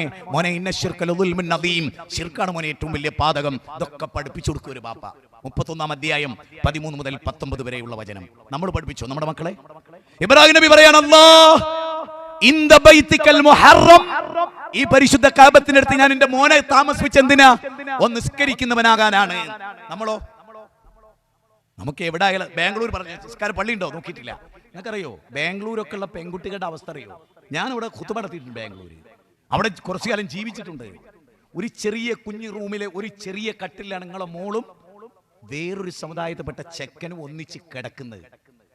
നിങ്ങളോട് എന്താ പറയുന്നത്? ഞാൻ സുരക്ഷിതമായ ഒരു, നിങ്ങൾ പോയിട്ടുണ്ട് എപ്പോഴെങ്കിലും? നിങ്ങൾ പോയിട്ടുണ്ടോ നിങ്ങളെ മക്കളെ കാര്യത്തിൽ? ഇപ്പൊ പറയുന്നറിയോ? ഞാൻ ആ ക്ലിപ്പൊക്കെ എന്റെ കയ്യിൽ, നമുക്ക് അതിനുള്ള സൗകര്യം ഇവിടെ ഇല്ല. പെൺകുട്ടിയോട് ചോദിക്കുകയാണ്, വിവാഹത്തിന് മുമ്പ് ഗർഭിണികളാകുന്നതിനെ കുറിച്ച് എന്താ അഭിപ്രായം? അതൊക്കെ ഓരോരുത്തരുടെ ചോയ്സ് അല്ലേ. അങ്ങനെയുണ്ട്. പെൺകുട്ടികളാ പറയുന്നത്, അന്തസ്സുള്ളൊരു വർഗ്ഗം. ഞാൻ പറയുന്നത്, നിങ്ങൾ MBBS പാസ്സായവരെ വരെ വിളിച്ചു നോക്ക്, വിവരലീറ്റേക്ക്. ഇതൊക്കെ പുസ്തകം അറിയാം, ഇംഗ്ലീഷ് വായിക്കാൻ അറിയാം. അത് ചെറുപ്പത്തിൽ ഇവിടെ പിന്നെ നിങ്ങൾ കേന്ദ്ര ഗവൺമെന്റിനോ അതുപോലെയുള്ള ഇംഗ്ലീഷ് വിദ്യാലയത്തെ കൊണ്ടാക്കിയതിന്റെ പേരിൽ അവൻ അറിയാം, പക്ഷെ അവന് സംസ്കാരമില്ല. അതുകൊണ്ടല്ലേ ഏറ്റവും കൂടുതൽ കഞ്ചാവ് അടിക്കുന്ന ആരാ? മെഡിസിൻ പഠിക്കുന്ന കുട്ടികളാ. ഏറ്റവും കൂടുതൽ കഞ്ചാവ് അടിക്കുന്നത് എഞ്ചിനീയറിംഗ് കോളേജിൽ പഠിക്കുന്ന കുട്ടികളാ. എന്താ അങ്ങനെ ആകാൻ കാരണം? എന്താ? ഏറ്റവും ചുരുങ്ങി അറബി കോളേജുകൾ താരതമ്യേന ലോകത്തെ ഏറ്റവും തിന്മ കുറഞ്ഞ കേന്ദ്രമാണ്. എന്താ കാരണം? എന്താ കാരണം? മൂല്യമാണ് അവർ പഠിപ്പിക്കുന്നത്. ഭയപ്പാടുണ്ട് അവർക്ക് പടച്ചോനെ കുറിച്ച്. അതുകൊണ്ട് ഈ പറയുന്ന പോയിന്റ് നിങ്ങൾ ശരിക്കും ചിന്തിച്ചോളി. ഞാൻ പറഞ്ഞല്ലോ, ഈ ഫുളൈൽ ബിൻ ഇയാദിനെ പറ്റി എപ്പോഴും പറയുന്ന കാര്യമാണ്. യുവാക്കളുമായി ബന്ധപ്പെട്ടായതുകൊണ്ട് ഫുളൈൽ ബിൻ ഇയാദിന് ഒരു പെണ്ണായിട്ട് നല്ല അടുപ്പായിരുന്നു, ശാരീരിക ബന്ധമൊക്കെ ഉണ്ടായിരുന്നു. ഫുളൈൽ ബിൻ ഇയാദ് ഒരു കൊള്ളക്കാരനും കൂടിയായിരുന്നു. ഫുളൈൽ ബിൻ ഇയാദ് ആ കാമുകിയെ കാണാൻ ഇതുപോലൊരു മതിൽ ചാടിക്കിടക്കണം. മതിലിൽ അപ്പുറത്ത് കാലിട്ടു, ഇപ്പുറത്തും. അപ്പൊ ഒരാൾ ഖുർആൻ ഓതുക, അത് കേൾക്കാനിടയായി. ഒരു ഖുർആൻ ഓത്തെങ്കിലും നമ്മുടെ മക്കൾ കേട്ടാൽ ഇൻഷാ അല്ലാഹ് അവർക്ക് മാറ്റം ഉണ്ടാവും. ഇന്ന് എനിക്കൊരാൾ മെസ്സേജ് ഇട്ട് എങ്ങനെ നിങ്ങൾ കേൾക്കുകയാണ്, പറയും ഞാൻ സുന്നിയാണ് ഉസ്താദേ, ഞങ്ങള് മടങ്ങുക, പിന്നെ ഒരുങ്ങുക നാളേക്ക് വേണ്ടി എന്നുള്ള കഴിഞ്ഞ ദിവസം സംസാരിച്ച ചേലേമ്പറയിലാണെന്ന് തോന്നുന്നു, സംസാരിച്ചൊരു വിഷയം കേട്ടിട്ട് വിളിക്കാൻ, ഞാൻ സുന്നിയാണ് ഉസ്താദേ, പക്ഷെ ഞാൻ നിങ്ങളെ പ്രസംഗം കേട്ടു. ഖുർആനും ഹദീസ് ഉദ്ധരിക്കുന്ന പ്രസംഗങ്ങൾ ഞാൻ നിങ്ങളത് കേൾക്കുന്നുണ്ട്. നിങ്ങളതെന്ന് പറഞ്ഞാൽ ഈ പ്രസ്ഥാനത്തിന്റെ. പക്ഷെ അത് എന്ത് ഫണ്ടിനെ കുറിച്ചാണ് നിങ്ങൾ അവിടെ പറഞ്ഞത്? ഏത് ഹിഫ്ള് പോയി ഞാൻ തരും ഉസ്താദേ നല്ലൊരു പങ്ക്. അപ്പൊ ആളുകൾക്ക് ഖുർആൻ കൊണ്ടല്ലാതെ ആളുകൾ നന്നാവും നിങ്ങൾ വിചാരിക്കണ്ടോ? ഈ ഫുളൈൽ ബിൻ ഇയാദിന്റെ ഒരു കാലം അപ്പുറത്ത് വ്യഭിചരിക്കാൻ പോവുക. അപ്പോഴാ അലം യനില്ലദീന ആമനൂ അൻ തഖ്ശാ ഖുലൂബുഹും ലിദിക്രില്ലാഹ് വമാ നസല മിനൽ ഹഖി വലാ യകൂനൂ കല്ലദീന ഊതുൽ കിതാബ മിൻ ഖബൽ ഫത്വാല അലൈഹിമുൽ അമദ് ഫഖസത് ഖുലൂബുഹും വകസീറും മിൻഹും ഫാസിഖൂൻ. 57:16. ഈ ആയത്തിന്റെ അർത്ഥം എന്താ അറിയോ? അള്ളാഹിനെ പേടിക്കാൻ നിങ്ങൾക്ക് സമയമായില്ലേ? അള്ളാഹു അവതരിപ്പിച്ചതിലേക്ക് മടങ്ങാനും സമയമായില്ലേ? വലാ തകൂനു കല്ലദീന ഊതുൽ കിതാബ മിൻ ഖബൽ, മുമ്പ് വേദം നൽകപ്പെട്ടവരെ പോലെ ആകാതിരിക്കാനും നിങ്ങൾക്ക് സമയമായില്ലേ? അങ്ങനെ അദ്ദേഹം അള്ളാഹുവിലേക്ക് മടങ്ങാണ്. മരിക്കുന്നത് വരെ ചെയ്ത തെറ്റോർത്ത് കരഞ്ഞോന്ന, മരിക്കുന്നത് വരെ. അനുസൃതാന് ഒരൊറ്റ സുബൈ ജമാഅത്ത് നഷ്ടപ്പെട്ടിട്ട് മരിക്കുന്നവരെ കരഞ്ഞു. ചെറിയ കാര്യമാണോ? യൂസുഫ് നബിയെ രാജകൊട്ടാരത്തിൽ സുലേഖ വിളിച്ചപ്പോ അതൊരു യുവാവായിരുന്നു. ഒരു പെണ്ണൊറ്റക്ക് ഒരു രാജ്ഞിയാണ് വിളിക്കുന്നത് വ്യഭിചരിക്കാൻ. 12-53 തെറ്റിലേക്ക് ചായുന്നതാണ് നമ്മുടെ മനസ്സ്. അലാ ഫൈന ഫിൽ ജസദി മുദ്അ ഇദാ സ്വലഹത് സ്വലഹൽ ജസദു കുല്ലു വഇദാ ഫസദത് ഫസദൽ ജസദു കുല്ലു അലാ വഹിയൽ ഖൽബ്. അറിയണം, ശരീരമാണ് നന്നാകേണ്ടത്. അപ്പൊ നമ്മളൊക്കെ ഞാൻ അതിന്റെ അവസാനത്തിലേക്ക് വരികയാണ്. നിങ്ങൾ ഇങ്ങനെ ഇരിക്കുന്നത് കാണുമ്പോൾ ദീർഘമായി പ്രസംഗിക്കാൻ നാളെയും മറ്റന്നാളൊക്കെ പ്രസംഗമുണ്ട്. അതുകൊണ്ട് ഞാൻ നിങ്ങളോടൊക്കെ പറഞ്ഞത്, എന്നോട് പറയണത്, നമ്മൾ നന്നാകണം. അപ്പൊ എന്റെയൊക്കെ ഒരു ജീവിതത്തിൽ എൻ്റെ ഉപ്പ ഒരു എഞ്ചിനീയറായി, ജോലി രാജിവെച്ചു. ഇപ്പൊ വീട്ടിലിരിക്കുന്ന സമയത്ത് ഇപ്പൊ നിരന്തരമായി ഖുർആൻ ഓതുന്നത് ഞങ്ങൾ കണ്ടു.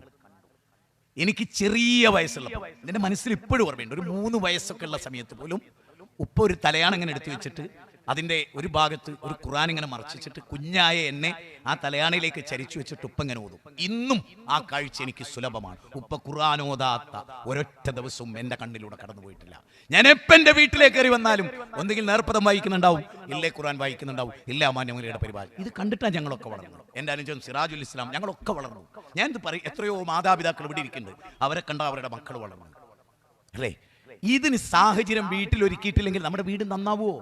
ഞാൻ പറയുന്നു, പുറത്തൊരാളും ഇത് കേട്ട് നന്നാകാൻ നമ്മൾ നന്നായി അവർക്ക് നന്ന്. പക്ഷെ ഇവിടെ ഇരിക്കുന്നവരെങ്കിലും ഈ പ്രസംഗം ഫുൾ ഉൾക്കൊണ്ട് സ്വന്തം വീട്ടിൽ വേഷത്തിലും വിധാനത്തിലും ജീവിതത്തിലും ചിന്തയിലും അതിൽ ഏറ്റവും കൂടുതൽ മൊബൈൽ, ഇത് സ്വർഗവുമാണ്, ഇത് നരകവുമാണ്. ഇതിൽ പീസ് റേഡിയോ ഉണ്ട്, ഇതിൽ ജമീൽ ആപ്പ് ഉണ്ട്, ഇതിൽ ഹാരിസ് ബിൻ സലീമിന്റെ ഖുത്ബയുണ്ട്, ഇതിൽ പർപ്പൂരിന്റെ ഉപദേശമുണ്ട്, ഇതിൽ നേർവഴിയുണ്ട്, ഇതിലെല്ലാം ഉണ്ട്.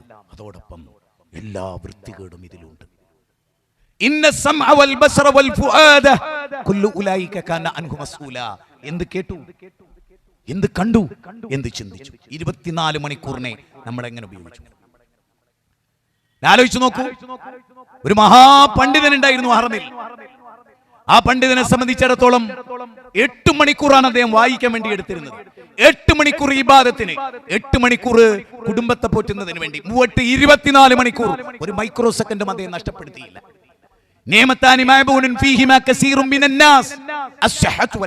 രണ്ട് അനുഗ്രഹങ്ങളെ തൊട്ട് അധിക ജനങ്ങളും വഞ്ചിതരാണ്. ഒന്ന് ഒഴിവ് സമയമാണ്, മറ്റൊന്ന് ആരോഗ്യമാണ്.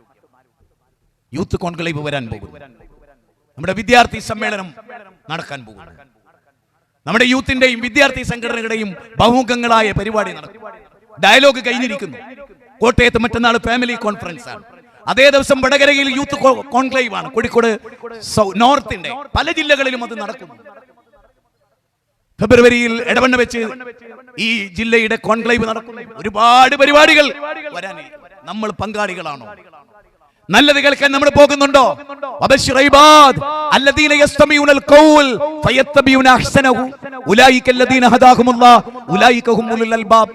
ശ്രദ്ധിച്ച് കേട്ട് നല്ലത് പിൻപറ്റി ജീവിക്കാൻ തയ്യാറുണ്ടോ? അല്ലാഹു ഹിദായത്ത് തരും. അവരാണ് ബുദ്ധിയുള്ളവർ. 39-17-18 സാധിക്കും. നിങ്ങൾ എന്ത് ചെലവഴിച്ചാലും നിങ്ങൾക്ക് വേണ്ടിയാണ്. സൂറത്ത് ബഖറ 272. അതുകൊണ്ട് നന്മക്ക് വേണ്ടി സ്വയം പടച്ചോനെ പേടിച്ചിട്ട് ഖുർആനും ഹദീസും കൂടുതൽ വായിച്ച് പഠിച്ച് തൗഹീദ് ശരിക്കും കൊണ്ട് അള്ളാഹുവിനെ പേടിച്ച് യഖാഫുന യൗമൻ തതഖല്ലബു ഫീഹിൽ ഖുലൂബു വൽ അബ്സാർ, കണ്ണുകൾ അഞ്ചി പോകുന്ന, ഹൃദയം ഭയചകിതമായി പോകുന്ന ഒരു ആഖിറം. വത്തഖൂ യൗമൻ തുർജഊന ഫീഹി ഇലല്ലാഹ്. സൂറത്ത് ബഖറയിൽ 281, സൂറത്ത് നൂറിലെ 35 മുതൽ 37 വരെയുള്ള വചനം.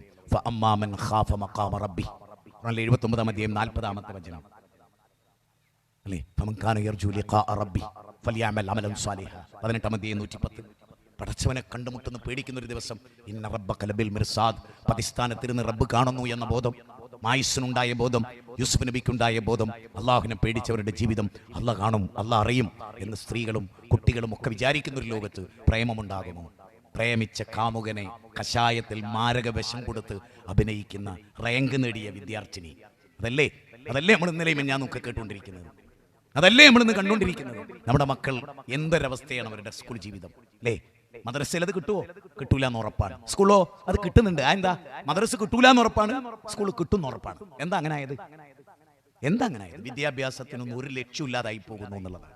എല്ലാവരും ഒന്നിച്ച് ഉണർന്നാലല്ലാതെ ഈ സമൂഹത്തെ മാറ്റാൻ നമുക്ക് കഴിയില്ല. ഞാൻ എൻ്റെ വാചകം ഇവിടെ അവസാനിപ്പിക്കുന്നു. പ്രാർത്ഥിക്കണം, പ്രാർത്ഥനയിൽ ഉൾപ്പെടുത്തണം. ആദരണീയനായ ഹാരിസ് ബിൻ സലീം, അദ്ദേഹത്തിൻ്റെ ശബ്ദം, അദ്ദേഹത്തിൻ്റെ വിഷയാവതരണം എത്ര കുടുംബങ്ങൾക്കാണ് സാന്ത്വനമായത്, എത്ര കുടുംബങ്ങൾക്കാണ് ആശ്വാസമായത്. സ്വന്തം മക്കളെക്കാൾ നെഞ്ചിലേറ്റി പ്രാർത്ഥിക്കേണ്ട ഒരു പൗരനാണ് അദ്ദേഹം. അതുകൊണ്ട് അദ്ദേഹത്തിന് വേണ്ടി നമ്മൾ ദുആ ചെയ്യുക. അല്ലാഹുവേ, ഹാരിസ് ബിൻ സലീമിന് നീ ശിഫ നൽകണേ. ഒരുപാട് രോഗികളുണ്ട്. കഴിഞ്ഞ നോമ്പിന് എൻ്റെയൊക്കെ അവസ്ഥ നിങ്ങളൊക്കെ കേട്ടതാണ്. അപ്പോൾ അള്ളാഹു നൽകുന്നതാണ് നമുക്ക് ആരോഗ്യവും. എന്നോട് പല ആളുകളും പറയും, ഇപ്പൊ കുറച്ച് സൂക്കേടൊക്കെ മാറി, നിങ്ങൾ എല്ലാ ദിവസവും പ്രസംഗിക്കണോ? ഞാൻ പറഞ്ഞു, അതെ, ഹദീസ് പറയുന്നുണ്ട്. എനിക്ക് ഇവിടുന്ന് അയച്ചെന്ന ഹദീസിൽ എന്താ ഉള്ളതെന്ന് അറിയോ? ആരോഗ്യമുണ്ട് എന്നും പ്രസംഗിക്കണം അല്ലേ? ആ ഹദീസിൽ എന്താ ഉള്ളത്? ഹദീസ് അയച്ചെന്നാളെ ഇരിക്കണത്. ആ ഹദീസിൽ എന്താ ഉള്ളത്? രോഗം വരുന്നതിന് മുമ്പ് ആരോഗ്യത്തെ ഉപയോഗപ്പെടുത്തണം അല്ലേ? അപ്പൊ രോഗം 5 മാസം രോഗം, 1 മാസം രോഗമല്ലേ ഞാൻ ചെയ്യേണ്ടത്? 5 മാസം രോഗിയായിരുന്ന പോലെ പുരേ കുത്തിരിക്കാൻ വേണ്ട അല്ല. ആ 1 മാസം നന്നായി വർക്ക് ചെയ്യുക, എന്നിട്ട് രോഗിയായാലോ അപ്പൊ വീണ്ടും വിശ്രമിക്കുക, പിന്നെ ആരോഗ്യം ഉണ്ടായാലോ അപ്പോഴും പ്രവർത്തിക്കുക. കാരണം അള്ളാന്റെ റസൂൽ നമ്മളോട് പറഞ്ഞ എന്താ? ആരോഗ്യമുള്ളപ്പോ പ്രവർത്തിക്കണം. രോഗം വന്നാൽ അതിന് കഴിയില്ല. വാർദ്ധക്യം വരുന്നതിന് മുമ്പ് യൗവനം, വാർദ്ധക്യം വരുന്നതിന് മുമ്പ് ഹാക്കിം റിപ്പോർട്ട് ചെയ്ത ഹദീസാണ്. പിന്നെ പറയണതോ ഭയങ്കര തിരക്കുണ്ടാകുന്നതിന് മുമ്പ് ഒഴിവ് സമയം, അങ്ങനെയൊക്കെ പറയുന്നുണ്ടെങ്കിൽ. പിന്നെ മരണം വരുന്നതിന് മുമ്പ് ജീവിതം. ഈ ദുനിയാവിലൊരു വഴി യാത്രക്കാരെ പോലെ നമ്മൾ ബാക്കിയുള്ളവർ എന്താ, ഇവിടുത്തെ മറ്റു ജനങ്ങൾ എന്താ നമ്മൾ നോക്കണ്ടല്ലോ. നമ്മൾ ആരാ? നമ്മൾ മുസ്ലിങ്ങളാണ്.